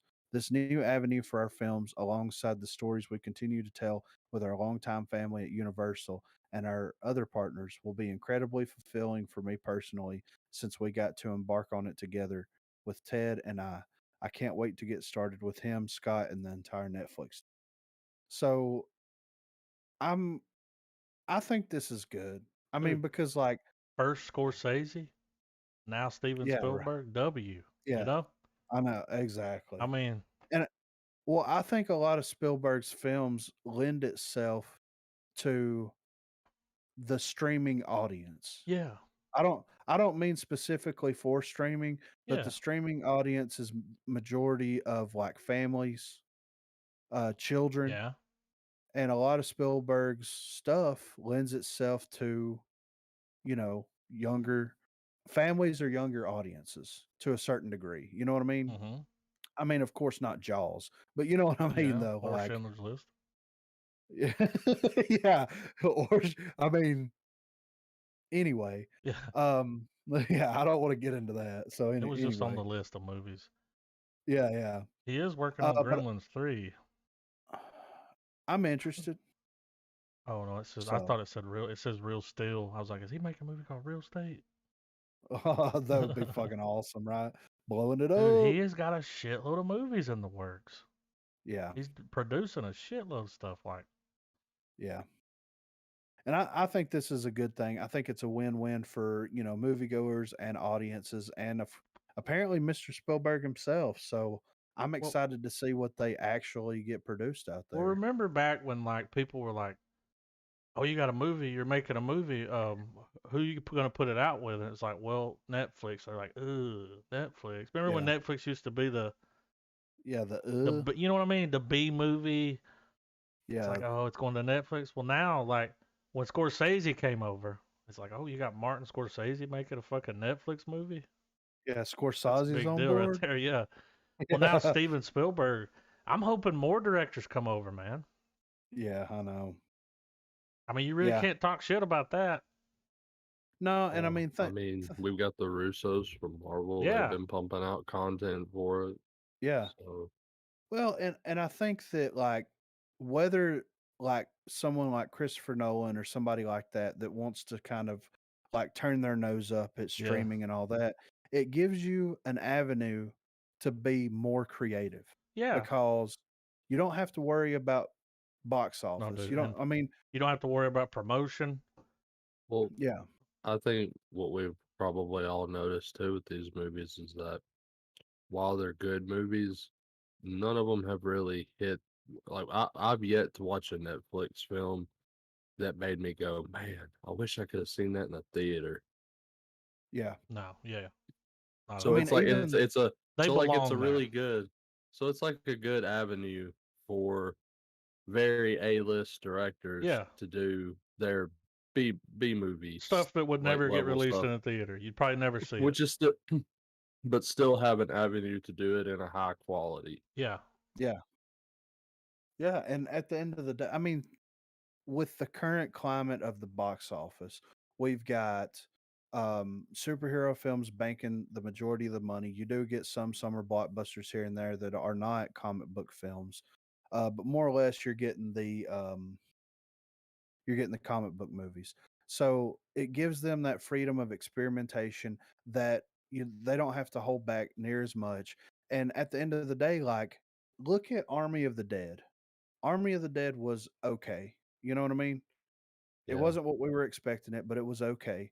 But look how many people watched it. yeah. It's fucking I insane mean, how they many won no people. matter what. Yeah, exactly. Um, it's no brainer, and I hope that like the older generation it's the same thing with politics and everything else. The older generation is going to step down at a certain point and the younger generation is going to come up. And I think that when we get a crossover to where Netflix produces something that's actually released um, box office, I, then that's when the well, mold they'll is going do to those break. limit like what was that The Scorsese movie? the the Irishman. Okay, didn't it have a limited theatrical release? Yeah, so that it could get nominated. Okay, now that was a theater movie. At the end of the day, that was a damn Yeah, big budget this long ass yeah, movie. But when I was watching it, it's like this isn't the normal Netflix movie. yeah. I mean, it's Scorsese. Do y'all It's remember though, awesome. under that article, further down in that article there, it talks about how Steven Spielberg was one of those motherfuckers that was like, I don't think Netflix movies should be eligible for Oscars. Yeah, And I don't believe that a film bid in a theater for 2 weeks should get should be qualified to get an Oscar. And it's like yeah. now that didn't age well. Yeah, Now he's he's gonna going. deal with Netflix. Yeah. I get where they're coming So from, but that's funny that yeah. It's these older But guys, man. They give I them think time. They'll come around. I think with cinema in general, um, I think we're long past due for the next great original idea in any of the genres. Yeah. And I think that the only way that we're going to get that next big original idea is for it to be on some type of streaming service at this point. Well, Because when you cut a deal with Netflix to make a movie, I just feel like they're not going to be up in your ass. no, Like they're they're going to going to let you let do you it. make the movie. Yeah. It's Steven fucking Spielberg, I'm pretty sure he gets to make whatever movie he wants to make anyway. Yeah. But Netflix is going to be like, how much do you need? Yeah. Here's a I blank still think check. that I don't know. I'm of the idea that while it's convenient to watch it at home, we're kind of already living in times where like out outer curricular activity and stuff um there's not a whole lot to do anyway, Yeah. and to have that one option kind of more or less becoming a thing where it's, oh, just do it at home, Yeah. and that's coming from a homebody. Yeah. So I mean it's I mean, I like to do stuff at my house, I like to be, I'm absolutely under that archetype, but But loading that one up, of the going out to eat, and going to the theater is fun. yeah, That was one of and the granted few and things granted that it we all goes, did, was go out to the theater. yeah. Like, And I get it. It's novel, and novelty is not going to keep cinemas open. You need the people coming in there weekly. every Friday. Yeah. People, people They going for need the it. second, third, and fourth viewings of something, and whatnot. There's just, I don't know. There's something to that shouldn't go away Yeah. just for convenience sake. Um, Yeah. I think being able to still like be able to go and watch a film like that, of any genre, and being able to have that option going, all right, I want to revisit it, but I'll revisit it while I'm at home. Like having those options more on standby is probably the biggest plus out of all of it. That's the win for everyone. But Yeah. I don't know. It is. We're seeing the death of at least going to theaters And and in slow motion. and I don't But want to see that die out completely because I still want to go. Yeah. I'm just picky about what I go. I'm not watching the Fast and the Furious in the theater. But yeah, Come on. wouldn't it be nice, man, if they would do more like release older movies again? Yeah. You know? which I think I should reword my statement earlier though. It's not necessarily that I'm looking for the next original idea, because if you spend enough time on any of these streaming services, you're gonna find some cornered movie, tucked away in the lists that is original. Yeah. That is something that you haven't seen. So I guess it would be better to say I'm waiting for the next movie that's just so goddamn good that everyone's like, nah, going to the theaters. Yeah. Yeah. Like they start a Well, petition to get an Oscar for it. Yeah. And I yeah. really, and I don't want it to be an already established IP. Um Sequel, yeah. come on. Not some original take on an already established idea. Like something just purely like an experience, like something. Not necessarily. I don't want to sit through another thing like Avatar because we're already primed for doing it when the sequels do come out, whenever the fuck that is. But the next big like innovation, an innovative type of thing with going to watch it, like the movie, if you see it on such a large format, something mind bending, something Kubrick Yeah, level, and IMAX. yeah, Like, and be able to hit all the check marks for all the other aspects of it, like good dialogue and writing and etc. But a movie that's just like you have to let the image just overtake you, like in a big IMAX setting or something. Yeah. I hate to see it die out though, the theater. And it will, man. If people stop going, it'll just slowly, there'll be like here's what'll happen. There'll be like theaters in really big cities. Yeah. But those small theaters, you know, like the one down Yeah. there in the borough, places like that, they'll just shut them down. And Yeah. you'll have to Right. drive And really far to watch a movie. You probably won't go. well, I That mean, would suck. Griffin and I, Griffin and I, we live next to probably the only drive-in that I've ever been aware of, even Yeah. in my There's a lifetime. few out there, but And it is but that's, I cool mean, that there's a drive-in there. talking about a dying breed though, that for sure. Yeah. And It's fun to go there though. yeah, I've been several times. You get to watch 2 movies. they're good little It's experiences, comfortable. man. Like, I mean, granted, if you're watching a movie because you're gonna if you're trying to watch a movie on an analytical basis, why the fuck are you at a drive-in? Well, I But remember, yeah, you ain't like watching that's Tenet because at the drive-in. yeah, I mean, I mean, you can watch any of these crazy ass movies, but you know, some of what is intended to be experienced is going to be lost because of the way you're watching it. Yeah, in your car. So yeah, but it's just it's this weird Americana feeling of just going to the drive-in, Well, it's a cool thing to loading down on junk experience food, and just being there with because a your lot of family, people, friends, that kind of they thing. don't get to experience that. Yeah. I remember the Uh, first time my aunt was like, "We're going to the drive-in tonight. Would you like to go?" And I'm like, "What kind of drive-in?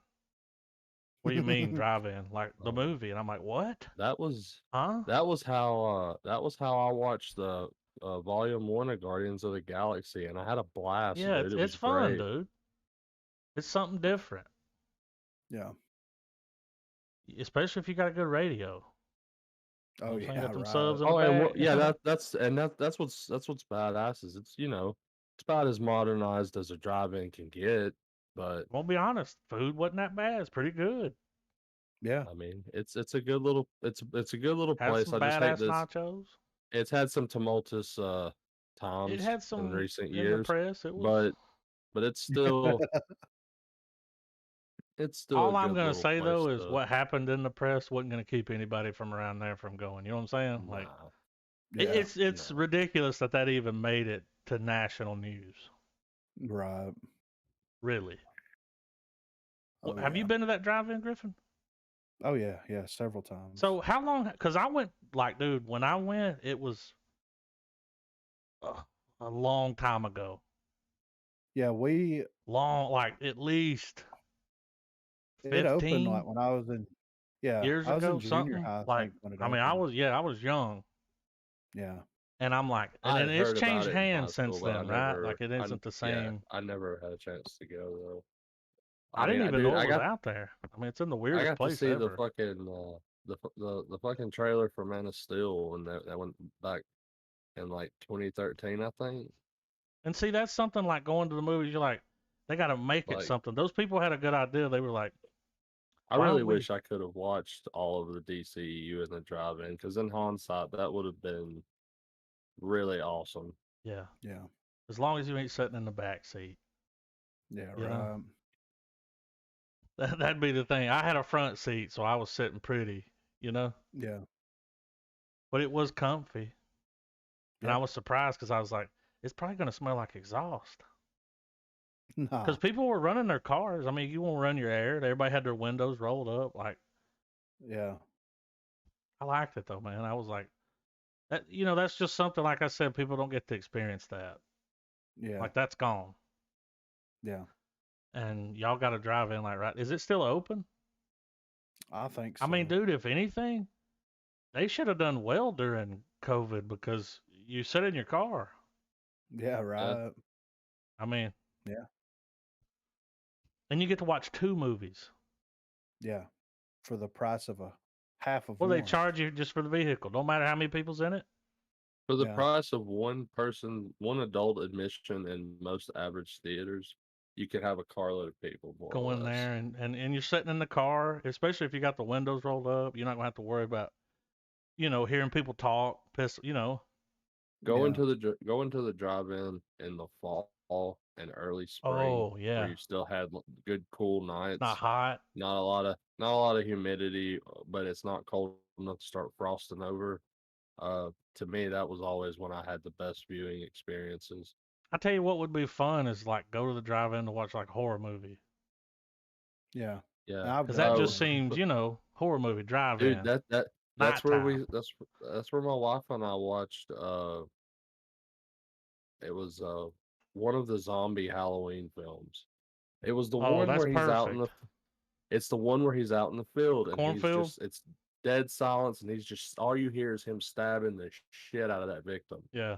And I just remember being like, it actually creeped me out Yeah. because this we're sitting in the middle of a field. Yeah. Watching somebody get murdered in a field. Like you're pretty much in a movie scene. Like the screen could have fell down and Michael's in the background doing it, Yeah. Like, but I always think of that scene too from Twister. Yeah. Where the people are at the drive-in. Oh, dude, and The Shining's playing, and as he's axing through the door, the Twister gets that was so. That was a good shot. It was. But yeah, I didn't mean to go off on a drive-in. But yeah, we got a drive-in. Been to a drive-in. People are like, I'm like, do a movie podcast. They're like, what do you know about movies? I'm like, I've been to a drive-in theater. Okay? Yeah, no big deal. Achievement unlocked. Yeah. So, nearly 3 months after its initial release, Godzilla vs. Kong has crossed a major box office milestone. It says it may have taken a while for it to get there, but Godzilla vs. Kong has just passed a major milestone at the box office, nearly 3 months after the massive monster blockbuster first hit theaters. It has finally crossed the 100 million mark domestically in ticket sales. It becomes now just the second movie to do so since the pandemic began. It is a huge win for Warner Brothers and, more importantly, the movie industry as a whole, particularly those who want to see the theatrical experience continue to be a thing of the future. Says Godzilla vs. Kong made around 250,000 in its most recent box office weekend. That pushes the total up to 100 million, and then breaking it down from there. Just enough to get it over the finish line. What is particularly impressive about the record is that Godzilla vs. Kong has been playing on HBO Max in the US during its first month of release as well, free of charge for subscribers. Warner Brothers is implementing that same hybrid release strategy for its entire 2021 movie slate. So quite a few moviegoers opted to see the showdown on the big screen rather than watch it from the comfort of their home. That's a good sign for movie theaters. Or they watched it from their home and was like, I need to see this on a big ass screen. I would have liked to see that in the theater. Yeah. Right. That just the sound, the rumble. Yeah. That's one of those things like when you're at the theater and you go to the bathroom and you hear, you walk past that one theater, the room, and you just hear that rumble. And you're like, I want to watch what's going on in there. What's that? That's like Now that's US numbers. Yeah. Okay? So they did something different. Like the Mortal Kombat movie was on there for a while and then it left. Yeah, it's already gone. Same thing with Godzilla vs. Okay, so it's gone. It only ran for a month. Yeah. Okay, that's cool. So, now it's available on Amazon Prime Video for $20. You can rent. Yeah. Also available on Google Movies, Apple TV, YouTube. They put it on all the other. Now that it's off of that, it's on those, but you have to buy it. Yeah. So if you didn't catch that, early bird special. But here's the number I'm looking at. So the budget was between 155, 200 million. Yeah. Box office worldwide, 436 million so far. That's pretty goddamn good, dude. Yeah, make another one. Yeah. And the people that hated it, fuck off. Yeah. Did you not know what you were watching? Ugh, yeah. It's a lizard. Yeah, yeah. I'm excited for that, though. I kind of wished I would have been able to see that. So is that still playing? Apparently so, yeah. Somewhere it is. Fucking right, dude. Yeah, right. So next we get the first look of Michael Keaton as Bruce Wayne, the Flash. I almost dropped this in here a minute ago, and then I saw you already had it. Yeah. So it says we now have our first look of Michael Keaton's return as Bruce Wayne, thanks to one of several behind the scenes images from upcoming DC outing The Flash. Keaton will once again get nuts as Batman and director Andy Muschietti's The Flash, which finds Ezra Miller's Barry Allen navigating the multiverse and coming face to face with Keaton's iteration of the beloved superhero. Look at him, dude. Just look at him. Yeah. He Did you looks see the like Instagram Batman. post? I mean, dude, he is He's like, I am Batman. You know? Yeah. Look at him, dude, standing there. He's Bruce Wayne as fuck. Yeah, I know. So he's playing Bruce Wayne in this movie, right? That's what they're saying? Yeah, old man Bruce, yeah. From that timeline. Dude, he's for sure going to put the suit on. He's got to, right? Yeah. What's badass is if with him being at the age he is, his bat suit's gonna look insane if they have him in one. Oh, he's got to have the yellow belt. Well, I mean, like, you know what I mean, like a tasteful redesign to match his age. No nipples. Come on, dude. We got to have at least one nipple. I mean, he can have pecs. Get the classic yellow on black. Here's what I wish they would have done. It would have been hard to keep under wraps, but imagine a world where they don't tell us that he's in that fucking movie. Yeah, I know. And then we watch it, and he fucking steps out, and you're like, I know that chin. Yeah. You know? If chins could kill, yeah. Dude, why? I guess there was just no way they could keep that under wraps, or they put it out there because that's going to make people go watch it. That right there? Yeah, definitely. It's got fucking Michael Keaton in it? Yeah, what? Returning as Batman? Like, what? 89 Batman? Yeah. The Batman? Trying to dance with the devil in the pale moonlight?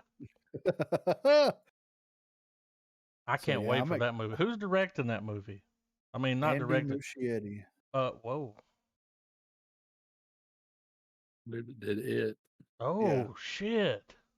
Yeah. No way. Yeah, he did Mama, It. He did Mama? Yeah. That's the one. He did the short. Where the chick comes down the hallway all fucking. Yeah. Okay. So he did that short back in the day, and then they gave him a feature length. Then he went straight to It, and then he did It. Did he do both It? Okay. Yeah. Great films. Dude, like for real, there's no way this isn't dark. No. It's got to be dark. Be a little bit, it's got to have, it's going to be like, oh, what's his name? Directed the Batman movies. Come on. Chris Nolan? Nope. Tim Burton? It's going to be Tim Burton 2.0. Oh, yeah. It's got to look dark. I can't wait to see that guy. Wait. What? You know? Yeah. When's that coming out? 2022? Yeah, they're still working on it, man. Is it the same Flash that was in? Yes. It's got Ben Affleck in it? Yes. I think. Yeah, IMDb says he's in it. So, he's playing Batman. Yeah. What this movie is supposed to do is more or less tie off the way the DCEU is right now, Snyder's verse, and reboot it so that everything can all exist, everything can be remembered, but like everything can be rebooted, but all the other stuff doesn't have to be forgotten. Yeah. Like the events of the Justice League happened, all that plays out. Yeah. But yeah, like exactly like you said, move along. Oh, that's gonna be good. Which is an ingenious idea and a great character to use that for. Yeah. Yeah. I'm excited. So, yeah. So I just wanted to throw this in here real quick. We all know how, interesting Stanley Kubrick is, right? Or he was. So Stanley Kubrick is a juggernaut in the annals of cinema history, a true auteur and notorious perfectionist. Whether you love him or loathe him, Stanley Kubrick has assured himself a place in Hollywood legend for his directorial work, apart from one of his films, that is. This particular film was so detested by Kubrick that he even attempted to burn the negatives. Ask any self-professed film buff to name any Stanley Kubrick film, and you're sure to get in response the usual suspects. Not the movie of the same name, obviously. We can thank Bryan Singer for that little gem. No, you'll likely hear titles like The Shining, Clockwork Orange, Doctor Strangelove, Full Metal Jacket, or perhaps even 1957's Paths of Glory. All these films hold their very own special places of regard. So, how could a director as thorough as Kubrick be so disappointed with one of his own films? Um, I'm on the edge of my seat, dude. yeah, it says we have to go back in time to the mid 1940s, a good decade before Kubrick would throw his cap into the cinema ring to find Kubrick's most self-loathed work. Leading up to this time, Kubrick had been plying his trade, among other things, selling photography to Look magazine for a substantial number of years. His next step would be in the move from still photography to the release of two documentaries in 1951, Day of the Flight and Flying Padre. Yeah.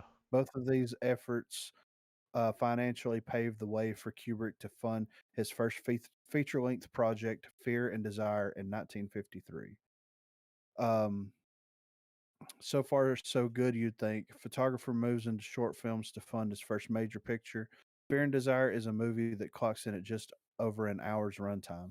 The staunchly anti war film concerns itself with a war between two nameless countries and is based upon the premise of four soldiers in an aircraft that has crashed 6 miles behind enemy lines.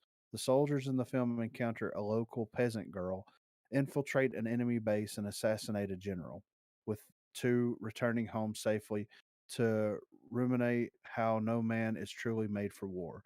A fairly basic premise with a timely mediation on war in an America still caught in the dying embers of the Korean War. So, why did Kubrick hold the finished project in such low esteem? Director Paul Mazursky co starred in Fear and Desire and recalled that Stanley tried to have the negatives burned. He hated the movie, hated it. A shame considering that Kubrick was so possessed with the need to finish the film that he allegedly wasn't above hustling matches in Central Park or demanding the remainder of the required budget from his pharmacist's uncle. On the film, Kubrick would later describe it as a bumbling amateur film exercise and a completely inept oddity. As mentioned at the top of the article, Kubrick was a renowned perfectionist.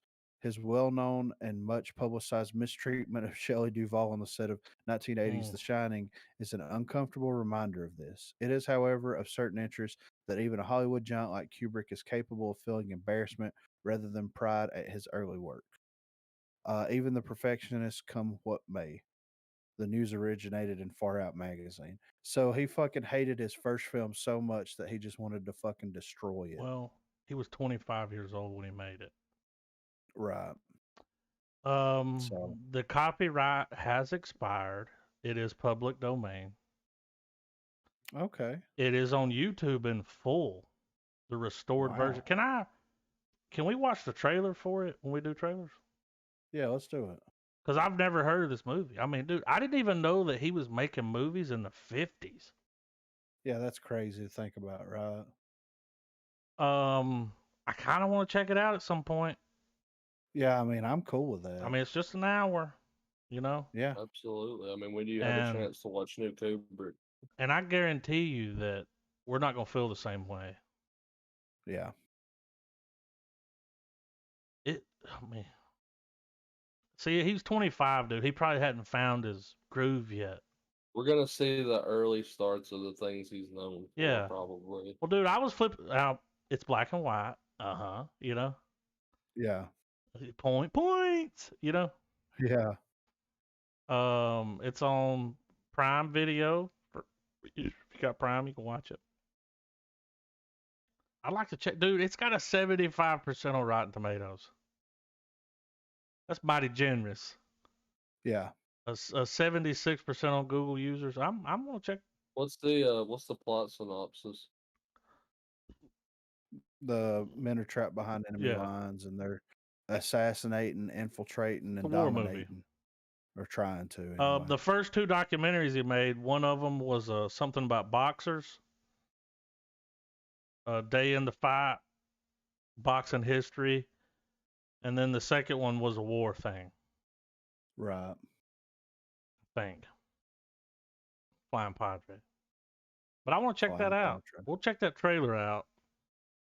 I didn't even know that was a thing. I mean, dude, that's the thing though. There's always gonna be something if you're a fucking content creator, you know, Right. you look back at your early works and you're like, Yeah. could have been better. It's like, yeah, but that was pretty good for the time, dude. That was 1953. Yeah. Well, and this is the thing too. Like, yeah, I mean, anybody that produces anything early in their career, you can always look back at it and think that you could have done better. But what's even more impressive to me is like, if I look back at things that I first was producing early on, it's like I surprised myself at what I was able to do To then. do, and then how far Yeah, you've come. exactly. Yeah, That's what you exactly. really look at. It's like, oh, well, look at that. Then you think about what Yeah, I mean, he's 25 years old. yeah. It's his clerks. 1950. Yeah, or 1953. So it's like, come on. Give yourself a little bit of But credit, see, that's just how Stanley. he feels about it. We may watch it and love it. Yeah, gush over it. So, That's cool, man. um, yeah, I'm interested in checking the trailer out, and I'd be down to watch it. You know what I mean? Yeah. So, Salem's Lot wants Jake Gyllenhaal as the lead. According to new reports, Spider-Man: Far From Home star Jake Gyllenhaal is set to appear in the latest remake of Stephen King's Salem's Lot. King works have seen a recent surge, including the highly praised It, the reworking of The Stand, a newly announced reboot of Christine, and Lizzie's Story, currently streaming on Apple Plus. There have been more than 50 adaptations of King's work, of which Salem Lot has already seen a TV movie and a TV miniseries produced. With some notable exceptions, such as The Dark Tower, King's recent work on screen has been not only prolific but profitable, and Salem's Lot is likely to be another hit for the master of horror. Um, in 2019, New Line Cinema announced that they were preparing to adapt the second novel from Stephen King, which was originally released in 1975, with James Wan said to be producing along with Gary Dauberman, who also will be on writing and directing duties. It seems like they are onto a winner before a single scene has been shot.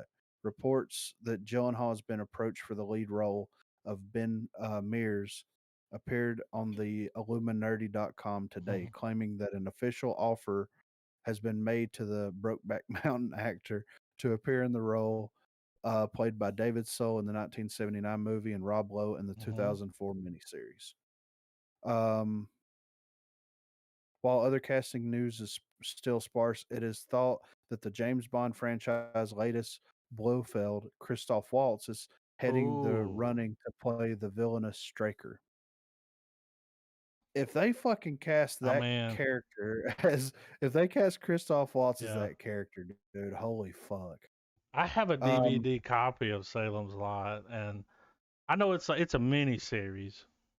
The one yeah, I'm talking about is the the Rob Lowe. 1979. No, the old one. The 1979 movie. Well, it claims it's a mini. It's 2 episodes. Yeah, It's long, yeah, yeah. very long. Well, I read Salem's Lot a couple years ago. I really, really enjoyed Salem's Lot, and I'm interested to see a big screen adaptation of it. And if Yeah. they cast Gyllenhaal, I'm cool with it. If they cast Christoph Waltz, I'm even more Oh, excited dude, about it. both of them. Yeah, You'd be like, wait I for the mean, cream. yeah. You read Salem's Lot, right, Trav? Oh yeah, it's been many years. I I really enjoyed that book a lot. I Um, li- I like that. I like how it carried over into the Dark Tower. right, yeah. And that's who I'm interested to see who they cast as um Callahan. Callahan. Yeah, because his character was so important to that story. Um, I'm excited. Like I really enjoyed that book. I'm excited to see a big film, big screen adaptation. You know what I'm saying?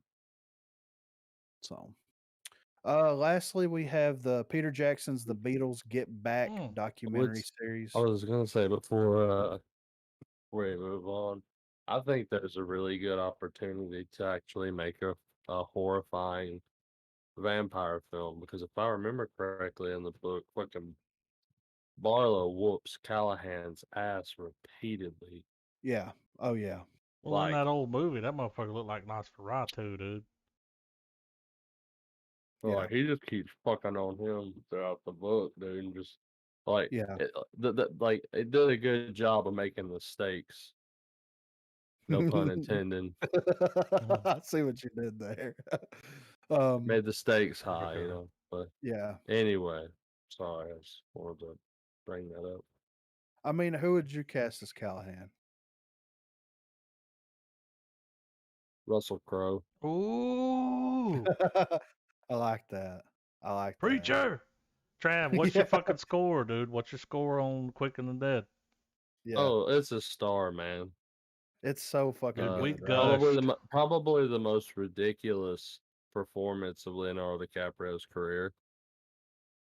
When he hits his knees and he's like, yeah. "Is there anybody faster? I'm just so damn fast."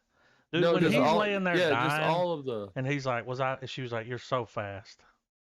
Yeah. The cinematography on the gun work was fucking cool, dude. Yeah. We gushed. And DiCaprio breaking down those different guns to do at the beginning. That shit iconic was cool. scene. Yeah. He's like, but you got it ain't much to look at, but it shoots straight. I wouldn't sell it. But you got to remember, Trav, that if there's one thing you take away from that movie, Spotted Horse cannot be killed by bullet. And brags about it constantly. Dude, if I was in a bar and that motherfucker was in there every night, I would shoot him just to shut him the fuck up. Dude. Right. That's funny as hell. So the last thing we got here, so Peter Jackson's Beatles Get Back documentary series is coming to Disney Plus this Thanksgiving. He's been working on this shit for 3 years. Call that a labor of love. Yeah.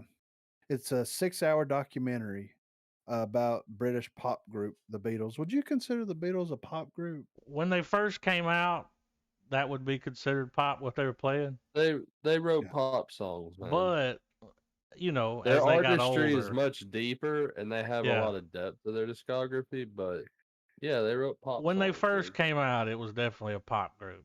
I mean, dude, Elvis was pop. Love Me Do is a fucking pop song. Yeah, like far from a rock song. Like when we think pop, we're thinking pop now. Britney Spears, Justin Bieber. Which look at them. Heavy, like they're famous. They're as famous, like when they show up somewhere, there's thousands of people standing there, like just. But they quickly moved into rock. Yeah. But yeah, so it's going to be releasing as in 3 2-hour installments over the Thanksgiving holiday weekend of November 25th through the 27th. I'm so excited. Yeah. And so Bob Iger, as a huge Beatles fan myself, I'm absolutely thrilled that Disney Plus will be the home for this extraordinary documentary series by the legend filmmaker Peter Jackson. You've already fucking seen it. I don't want to fucking, you know what I mean? Like, I will say, Peter Jackson can make a hell of a documentary. His war documentary was big that time. war documentary was fantastic. Like it meant. Yes, fantastic. They Dude, shall 6 not hours. Yeah, never before seen footage, and that trailer we watched. Yeah, right. W. Get back. Oh, I want to see if we get like the origins of the Day Tripper riff. Yeah, I mean it could be in there. Yeah, I mean just all kinds of little juicy bits. Of course, Disney picked that up. Yeah, why not? They wanted that. Yeah. So that's all the movie news that I saw that was interesting. I'm ready to see some of these badass trailers we got lined up here. I'm excited about this pig trailer. Yeah. dude. So For real. And I only watched, just a little bit of it to make sure they were both real trailers. Yeah. I think this Will Ferrell trailer is gonna surprise you. Chill. Well, let's fucking cue it up. It's the bro. first time that I've seen Will Ferrell not playing Will Ferrell. Oh, so he's going full method. Well, he's man. just not doing the normal. The dumbass. I don't know. Yeah. I just picture him doing like Stewart. I don't want to watch it. Yeah. He's like, I'll fucking drop him. I'm not calling him dad. right. I'll fucking drop him. If Robert fucking talks to me. Yeah. I was hanging out with fucking Sloan Ketter. We were blazing that shit every day. Yeah. I'm pulling up my Spotted horse, man. Yeah. Trav, there's so many iconic scenes in that movie though, like the scene where the kid's looking for the bullet. Mm. The camera work, that damn Raimi camera work. Oh, dude, all over the place. Dude, that first gunfight when it's zooming in on everybody, it's zooming into the clock, it zooms into the guy closing the window. You gotta have that guy. Yeah. Yeah. Dude, I loved it. Yeah, I was like, this is a good time. And then we were talking earlier, like, you got Sharon Stone Yeah. killing it as a lead. Yeah. Yeah. Looking delicious. Yeah. What? Yeah. Did I say? You said delicious.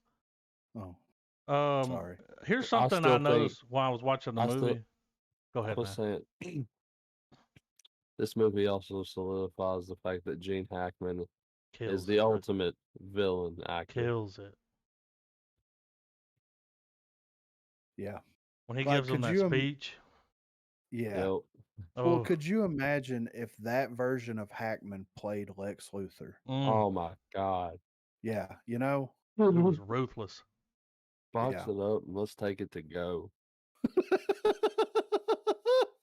You heard it here first, Yeah. folks. Box it Trev up. wants a doggy bag. Yeah. Yeah, right. 2 boxes. Yeah. We're gonna need to split this up. We're not piling shit on top of shit.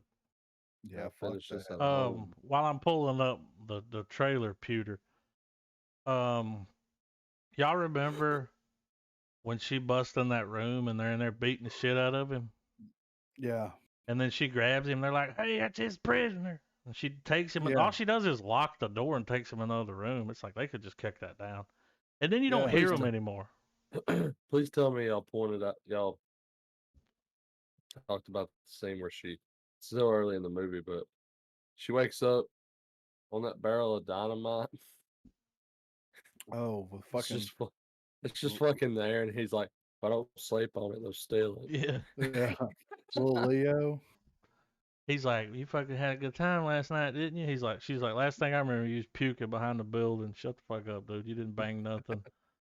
He was trying though. Do that one scene where she's gonna leave, and he's like, "I think I like you." Yeah. And she gets on the horse and leaves, and he's like, "I don't think you heard me. I think I like you." He just ain't used to rejection. Yeah, no. But here's what I was gonna talk about. So Preacher's been there. Preacher's been sleeping in the street, getting rained on. Preacher hadn't had a bath. And she sucks his dick. She sucks his dick, dude. Yeah. That's love. Right there. I She mean, loves that motherfucker. Yeah. She sucked his dick, dude. And he had he had desert balls. Dude, he had fucking helping kids in a ministry balls. Yeah, like he was even trying to tell her, "You don't want to do this." And he was like praying. He was trying to pray over. Yeah. He was saying a couple Hail Marys. It's called the Quick and the Dead.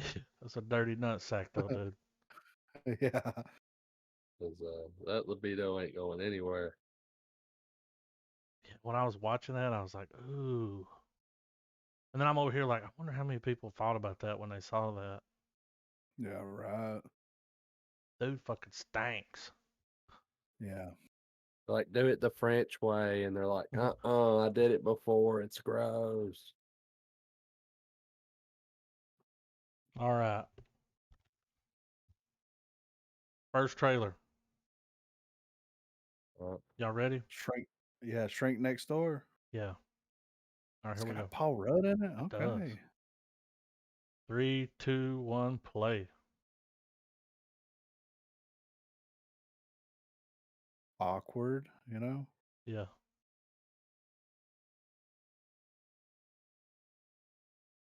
You recognize that song? Yeah. My Life? Billy Joel?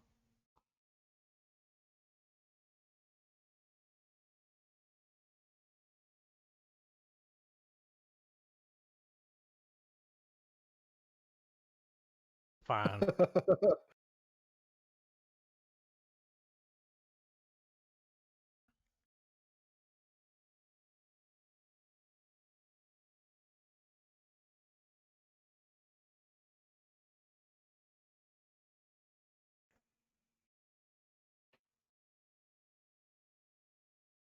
Yep, those are endorphins.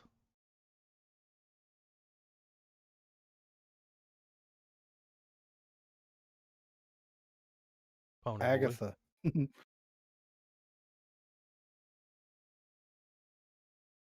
Never seen those two in a movie like this together.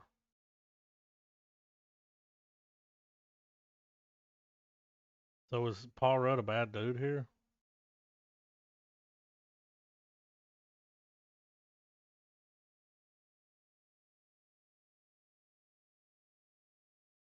Like I didn't give too much away. Yeah, right. I don't know. He might be a bad dude. I don't know. But I want to watch it either way. Pig. I'm excited about this. I don't know why. It's got Nicolas Cage in it. That's why. Yeah, yeah, you're right. You're right. You Like right. that You right. that thumbnail looks like the image for a game you scroll past on Steam but never look at. Yeah, because Yeah, it's free. right. Shit, I'm ready for it. All right. 3, 2, 1, play. Oh, this company.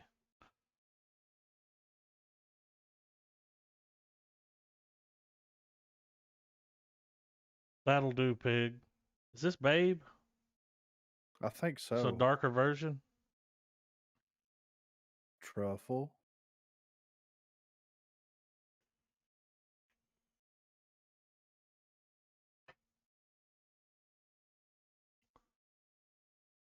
What the fuck? What? Is he about to John Wick over a pig? I mean, it says pig, dude.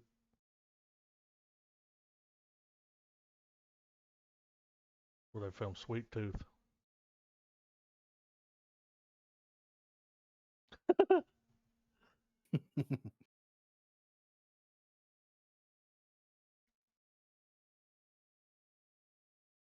He didn't clean up. He looked like he just got his ass kicked.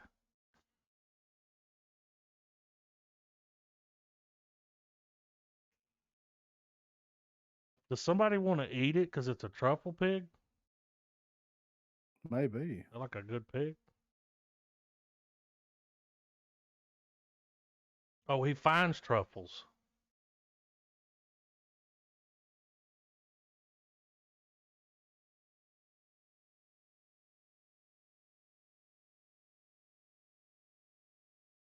This looks serious.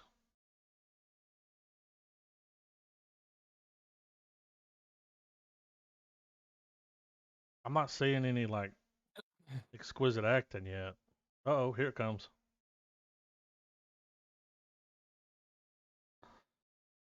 He's really growing into that look.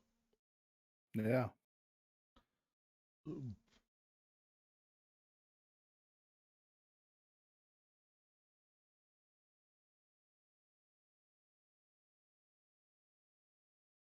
That might be good, y'all. He's gonna get that pig back. Yeah, I don't know what the fuck is going on, but I want to find Yeah, out. good trailer. Really good trailer. I don't feel like I just watched the movie. Yeah, for real, right?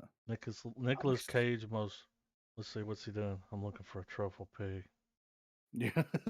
Right here, John Have Wick. you seen my truffle pig? All right.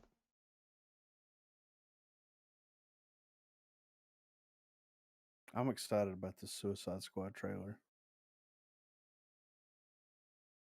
You have that Selena Gomez movie in here?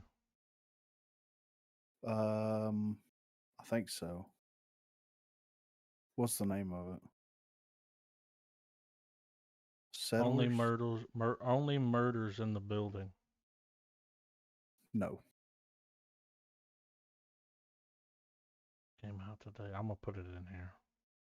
All right, let's do it. Moidas. I didn't even see this one. It popped up after Pig. Pig. Oh.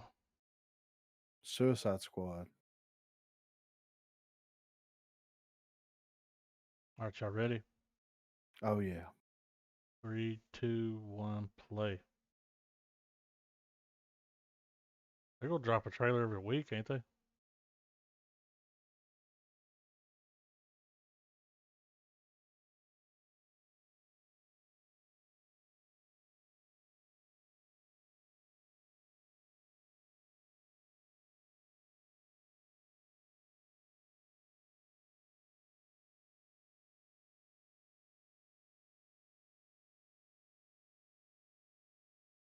How to Get Away with Murder.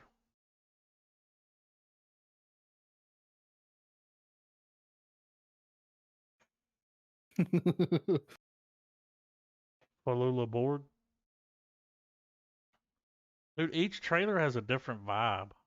Yeah, right. I think this is gonna blow the other Suicide Squad movie out of the water. Yeah. I still haven't seen the other one.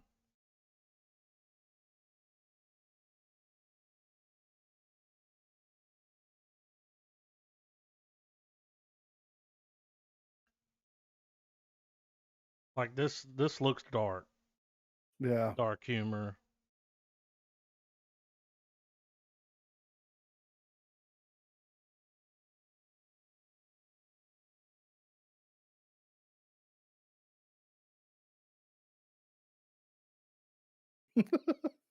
Still the show, dude.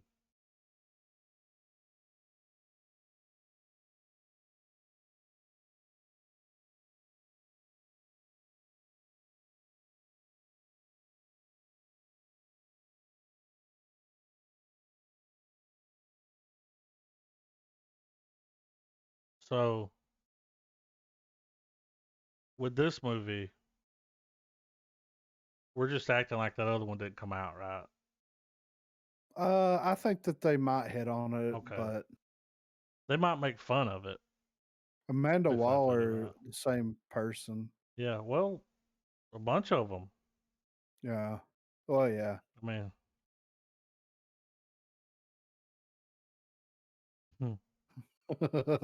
that's their I'm Groot. I'm I might have to go to the fucking theaters to watch that shit, dude.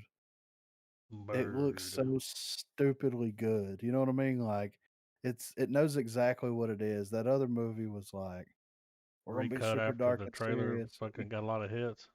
Yeah, exactly. They Yeah. fucked So that movie up. yeah, they did. So we got the first official trailer for Snake Eyes, G.I. Joe Origins. Mm-hmm.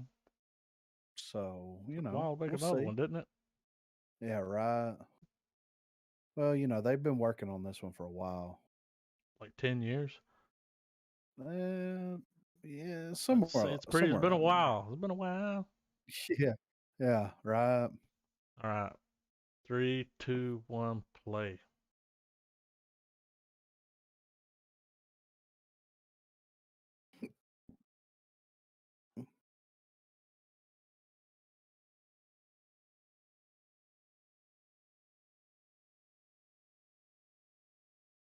Damn.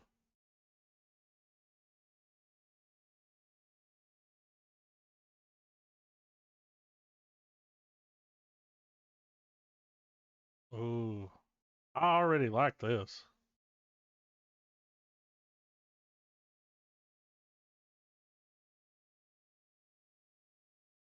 Then they kick everybody's ass in that room. Of course they do. They're G.I. Joes. Yeah, I already like it. Dude, I'm in love with the cocoa.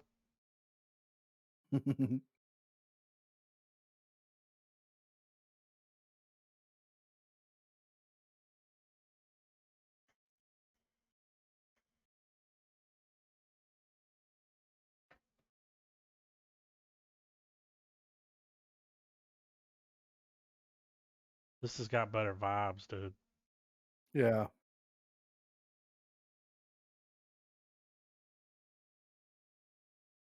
Oh. Now I know what song it is. I'm on a new level.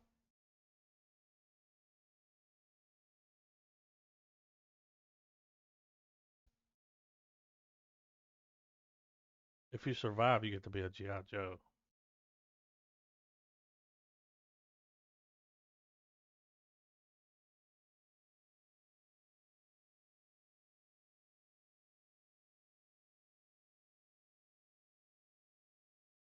Yeah, dude.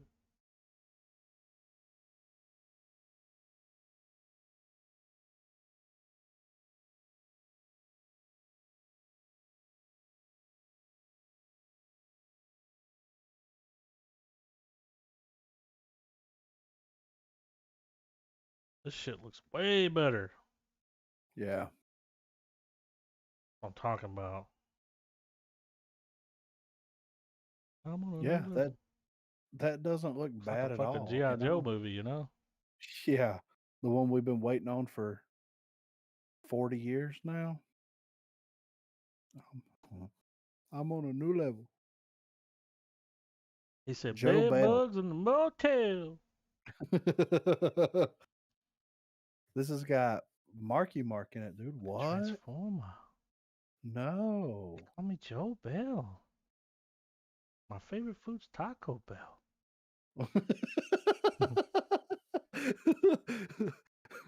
What South of if the it's border. what if it's a biopic about the guy who founded Taco Bell? Dude, what's weird is Taco Bell doesn't even have a face.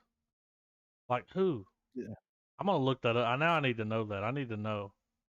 Joe's Dude, got some wife from Jersey that just busts in the kitchen. Joe, we have all this taco meat. What are we gonna do with it?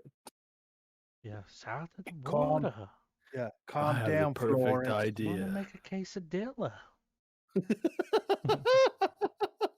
Chimichanga. Burritos Loco. Chalupa. Have you ever heard of a chalupa?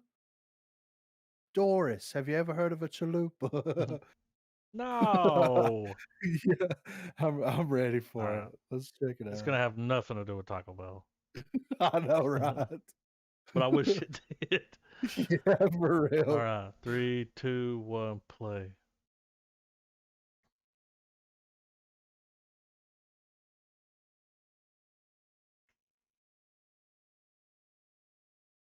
Taco Bell.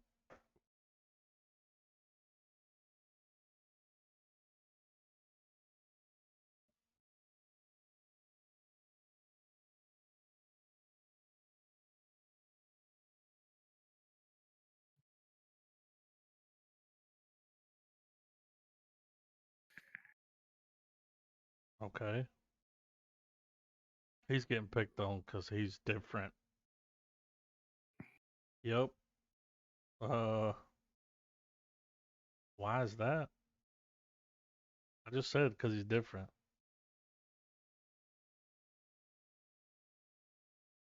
We gotta move. He's a cheerleader.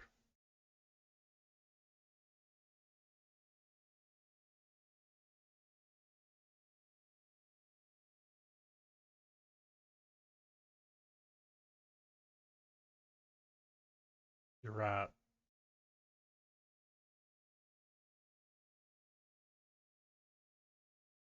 Does he kill himself? He commits suicide. Yep.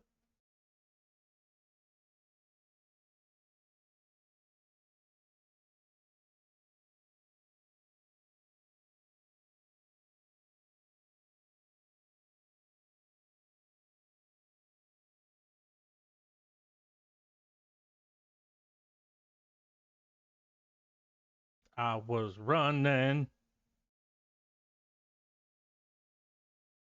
Oh. So that whole trip across there, it's just him. Yeah.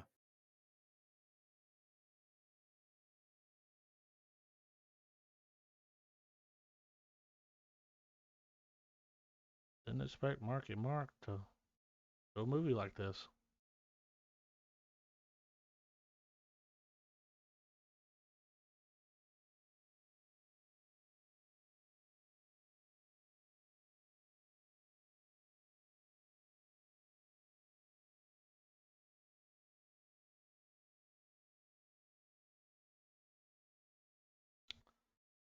Definitely not about Taco Bell. That's a pretty interesting way of doing a film like that, It though. is. And it says based on a true story, so I'm guessing that Yeah. happened and some dude trekked I across. remember. Yeah, I remember hearing about that guy when all that was going on. So that's pretty cool. I don't know what this is, but you Looks know. painful. Yeah. Yeah, right. Halo,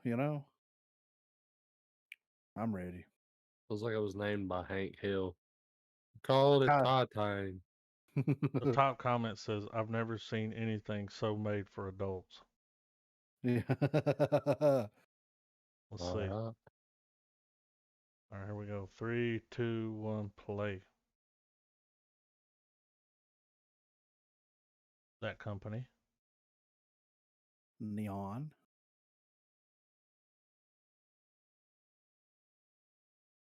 Brain surgery.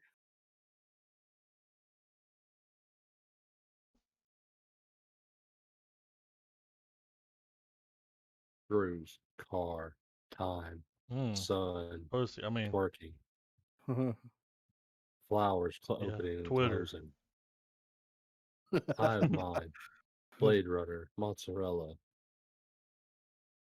Chopsticks. I just saw her nipples. Yeah. Was that some YouTube titties? It was, dude. What's happening here?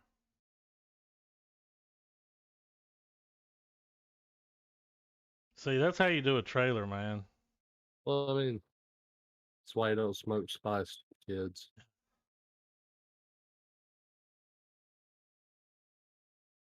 Okay.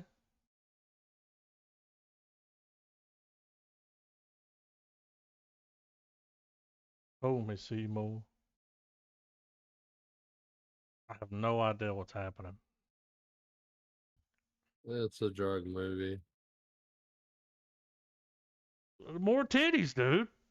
They didn't even ask how old I was. I'm reporting it. It looks out there. When, Yeah. Yeah, I don't know. I've never seen that many titties on YouTube at one time. No. And I've seen that video of that chick breastfeeding her kid. Yeah. It looks like a mess of a movie. It looks like it's all over the place. Yeah. It's a mess. Like But it's worth the Google. Like it's gonna be one of those movies where when you're done watching it, you're like, I don't know what I just saw. Yeah, or if you get, or like you watch it, and it's when it's like you won't get it unless you watch there's people it. that like, oh, you didn't get it. You must be dumb. It's like, Yeah, shut up, Charles. I'm Adam Driver. I mean, we haven't seen him since he was Star-Lord, right? Or fuck. Different God Lord. damn.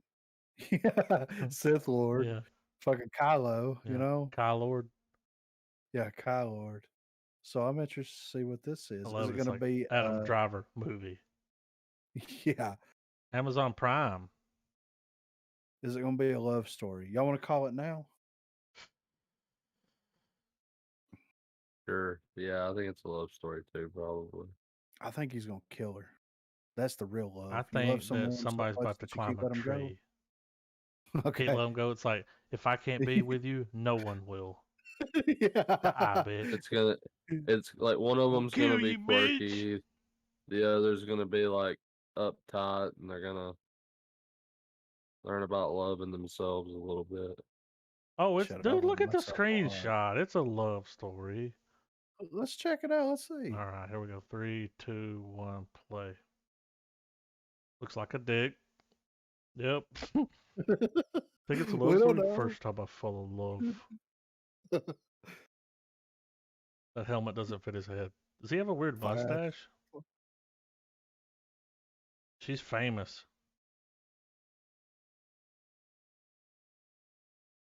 Oh, whoa, what? He's gonna kill her.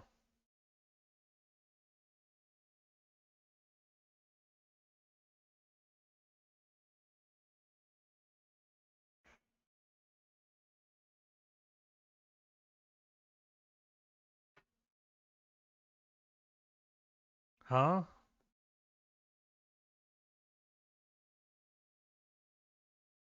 No.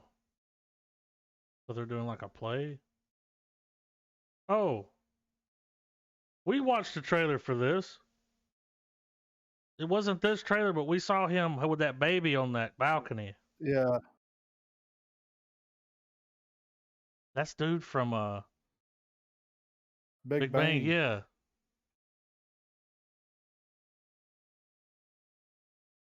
This looks strange.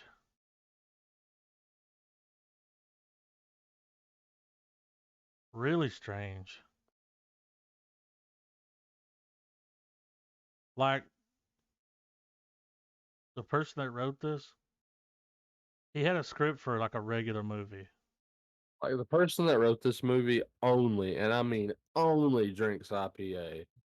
Well, he was writing a movie, and then he watched that Elton John movie and was like, "We can make this a musical. Hear me out."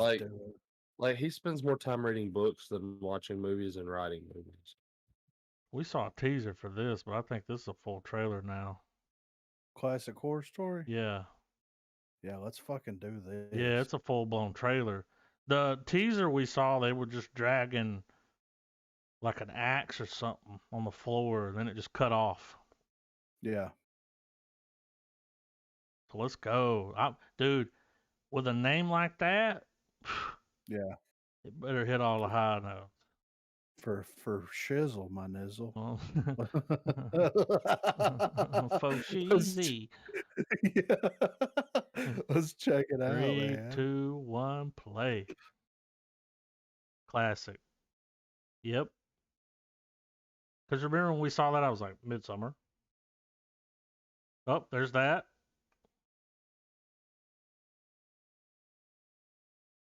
Not here to play whack-a-mole.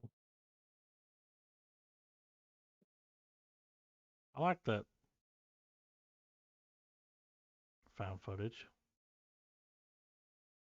It's a foreign. Whoa.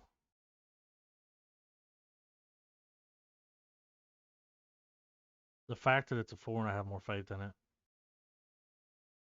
Because they're fucking weird. Whoa.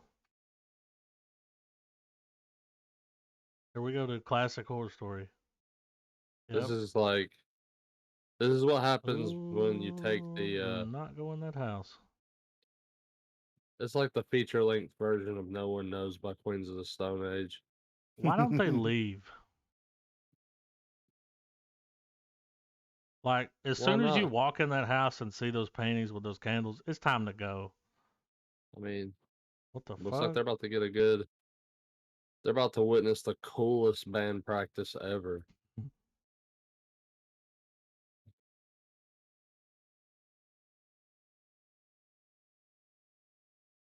Yeah, I remember seeing that with the eyes. It's like it's combining everything.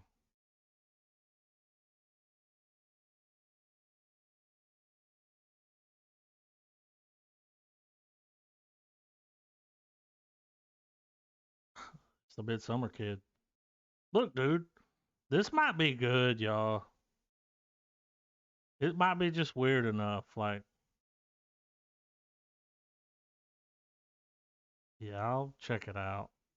Yeah, that looks super creepy. I need to know more. More. The Exchange. I saw this was a coming of age comedy, and sometimes when you're coming of age, you need a little comedy. You know what I mean? So we'll see how it pans out.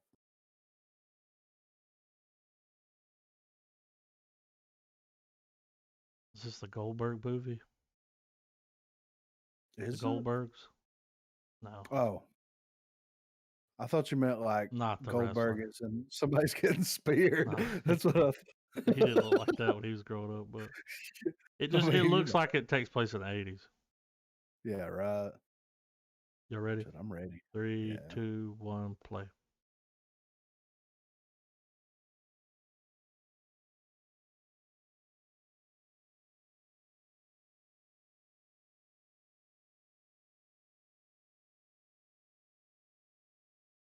Oh.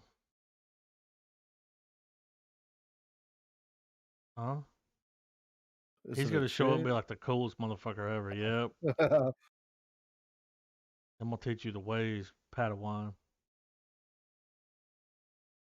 Foreign exchange student? Yeah. Definitely banging He's the mom. He's going to fuck right? the mom. Dude, at this point, it's Encino Man. Yeah, dude. He's going to teach. Oh. So he's going to be super weird. Look at him.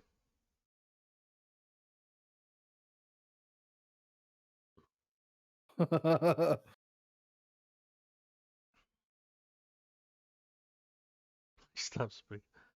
This looks funny. Dude. Oh, it's not him. I thought it was Luke Wilson.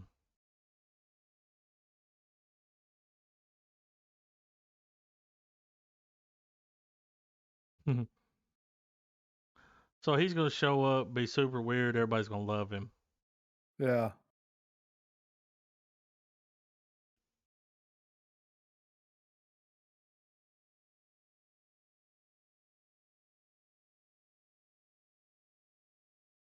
Something go wrong?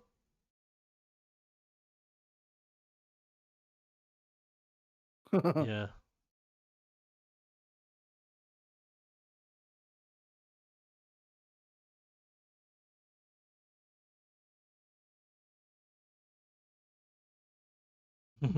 You have diabetes?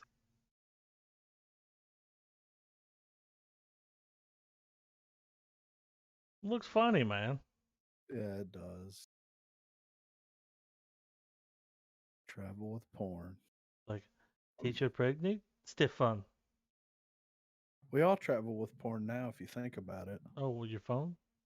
Yeah, exactly. You can just Google a set of tits. Mm-hmm. I mean, it's just an observation. No comment. All right, settlers, I'm ready for it. Sometimes I do not open my Twitter while people are standing over me.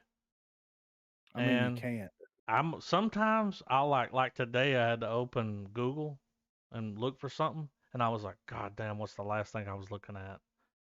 Yeah. That's all I could think, because they were standing close so they could see my phone, and I was like, please don't be something. Please. Yeah. And I got lucky.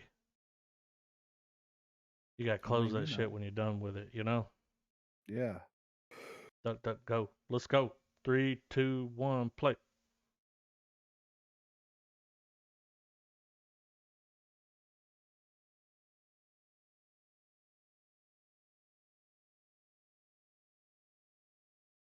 He might. Yeah.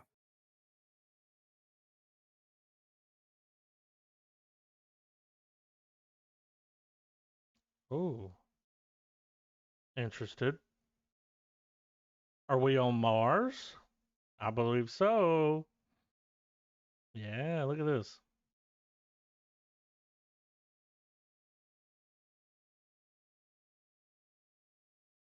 He's like Discount Rick from Walking Dead. Yeah. Oh.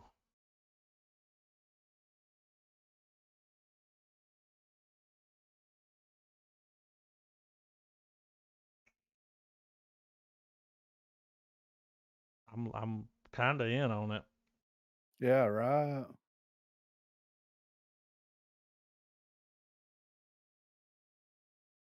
The girl, the older girl's gonna die first.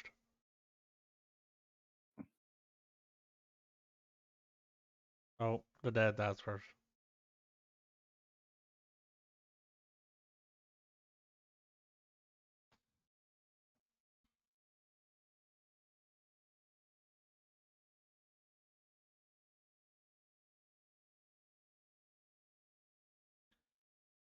Got a new dad.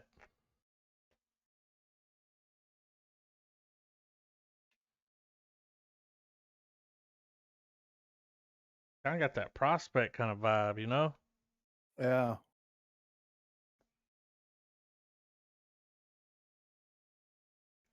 A little droid makes me think of Claptrap from Borderlands for some reason.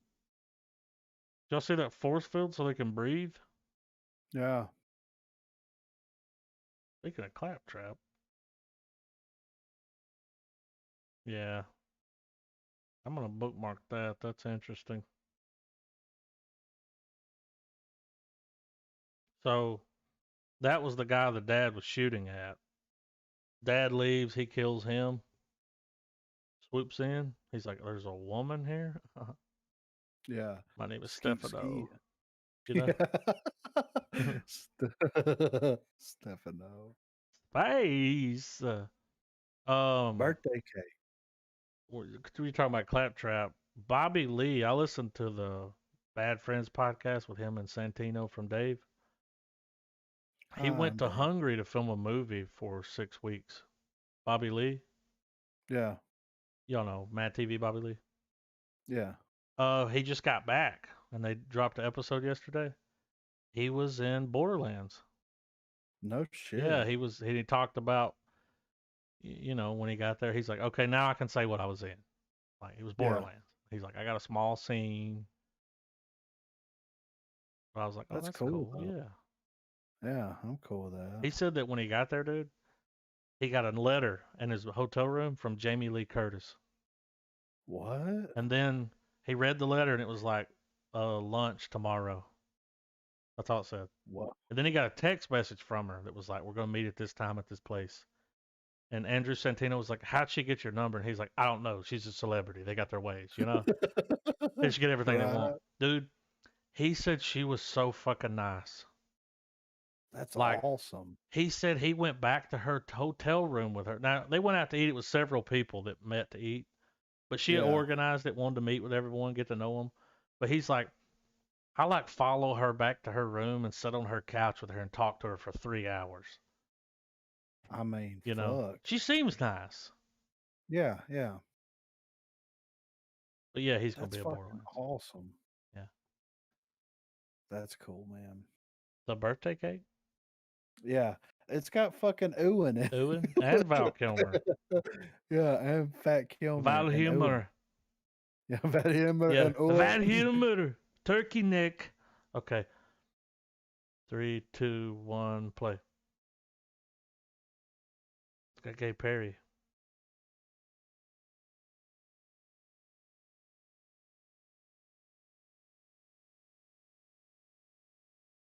Oh, I remember this. Saw this. Okay. Yeah. Yeah.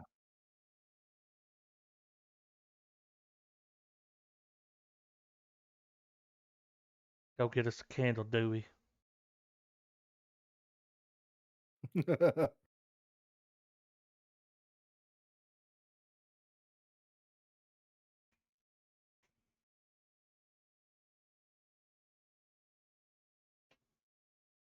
looks rough. I hope the whole movie he's just carrying that cake around. Yeah, right. Like, it's from point A to B with the cake. I'm trying to deliver it.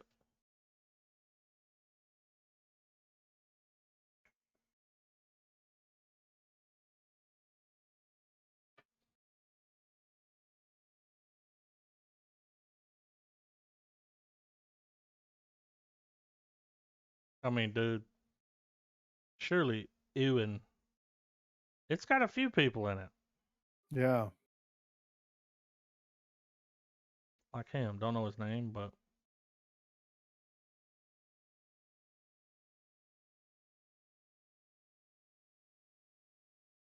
There's like a kilo of Coke in the cake. He doesn't know it. Yeah.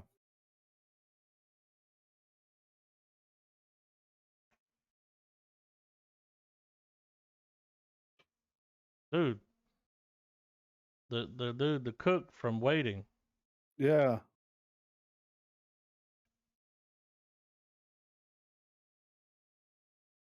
That might be good. Yeah, I mean, it doesn't look In bad. That cinemas. dude This is a sounds. British trailer. He sounds just like Joey Diaz. Yeah, it kind of looks like him. Yeah.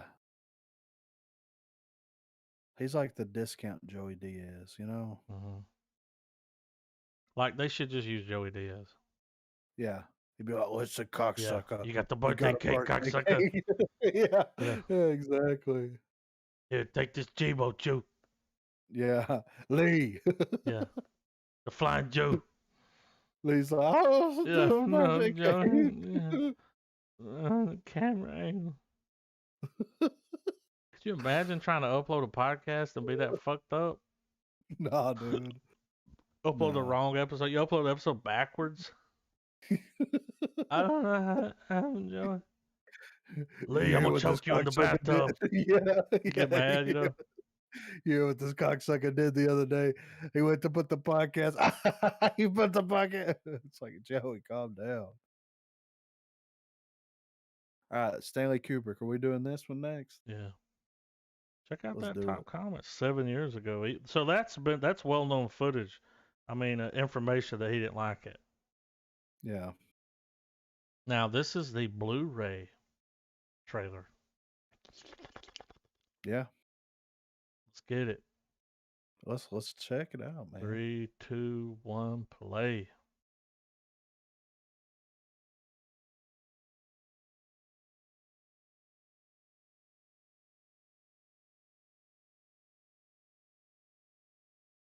Mm-hmm. I thought that was it. I was like, it's over. Oh. Um.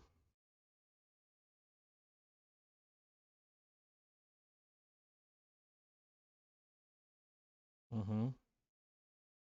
I think I know why he's not happy.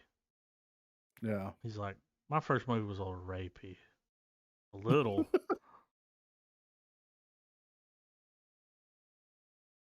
This had a budget of 20 grand. Back in the Damn. 50s.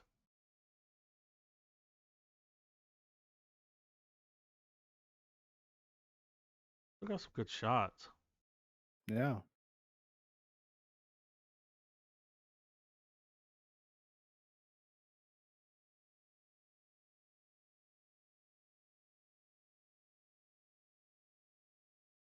Still got that weirdness, dude. Yeah. Oh, that's the girl. This is straight up Blu-ray. Yeah. The 35 Lib- millimeter. Library of Congress. Mm-hmm. That's how you make a trailer. Yeah, right. All right, let's see what Selena's doing. Salinas. Gomez. I lean like a cholo. Right, here we go. Elbows up. Side to side. The Hulu special. Let's 3, do it. 2, 1, play. I think it's a series, I think. Yeah. Oh, shit. Whoa. Why did they put his name in the title? I know, right? Dude, Nathan Lane?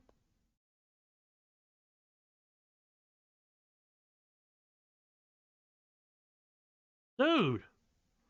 What the fuck? Jiminy That just Glick? infinitely made this more interesting. What? From the mind of?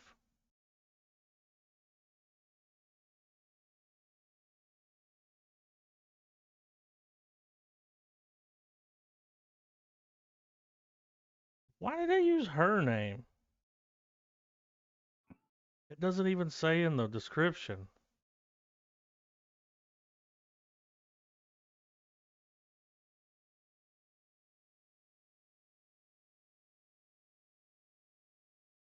Bro.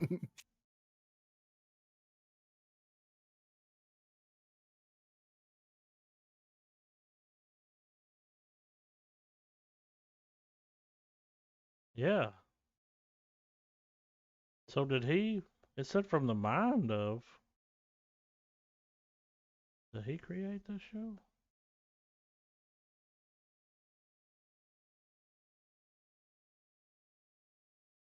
Comedy. Yeah. Creators John Hoffman and Steve Martin. Why would they use her name?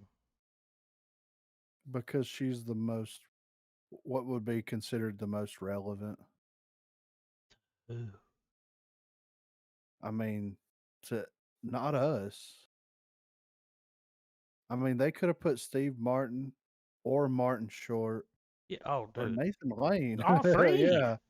Yeah. I mean, Like, how many views did that trailer have? Because it's not pulling enough traffic. People don't know. yeah.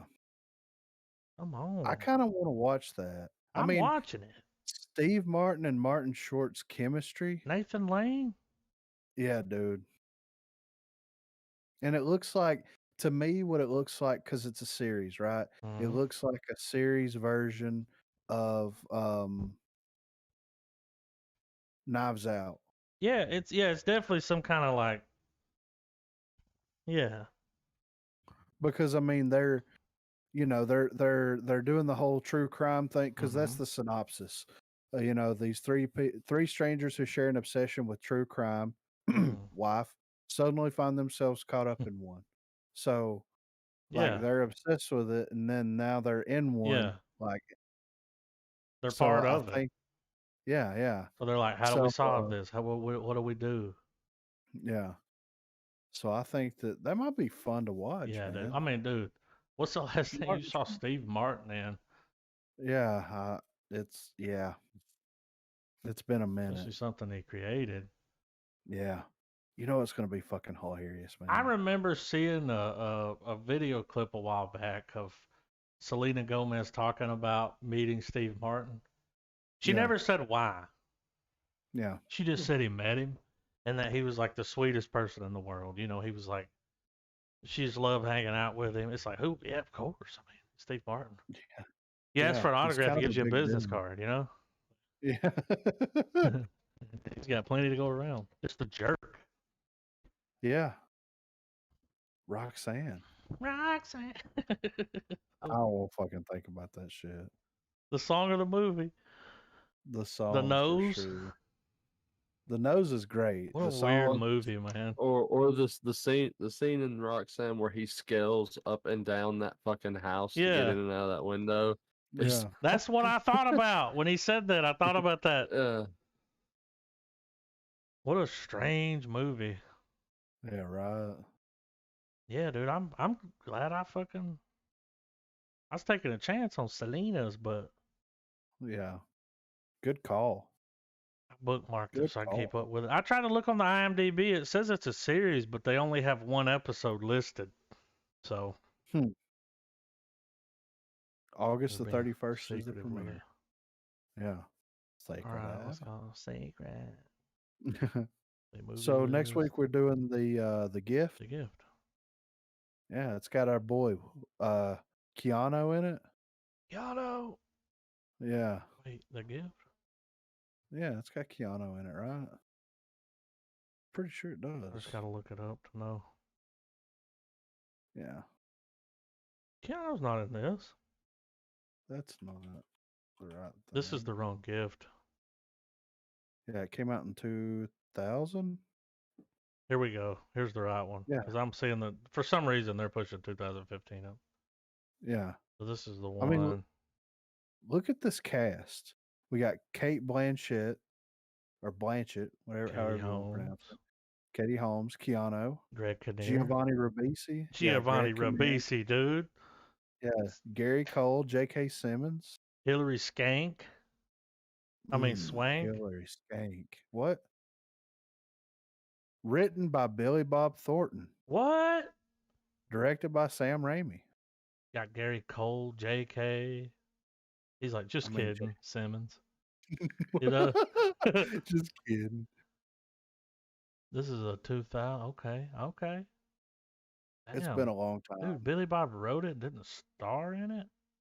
I know he was too busy fucking Cool. around with Halle Berry. No, this would have been around the time. Yeah, this was Halle Berry, Monster Ball. Yeah, yeah. I was gonna say he was fucking around with blood vials. Y'all remember that in the news? Yeah, that what was was her weird. name? Angelina Tomb Raider. Jolie. Yeah. Yeah. They both wore a vial of blood around their neck. Like he had her blood, she had his. Weird. And they had I just remember the Velcro wall. Yeah.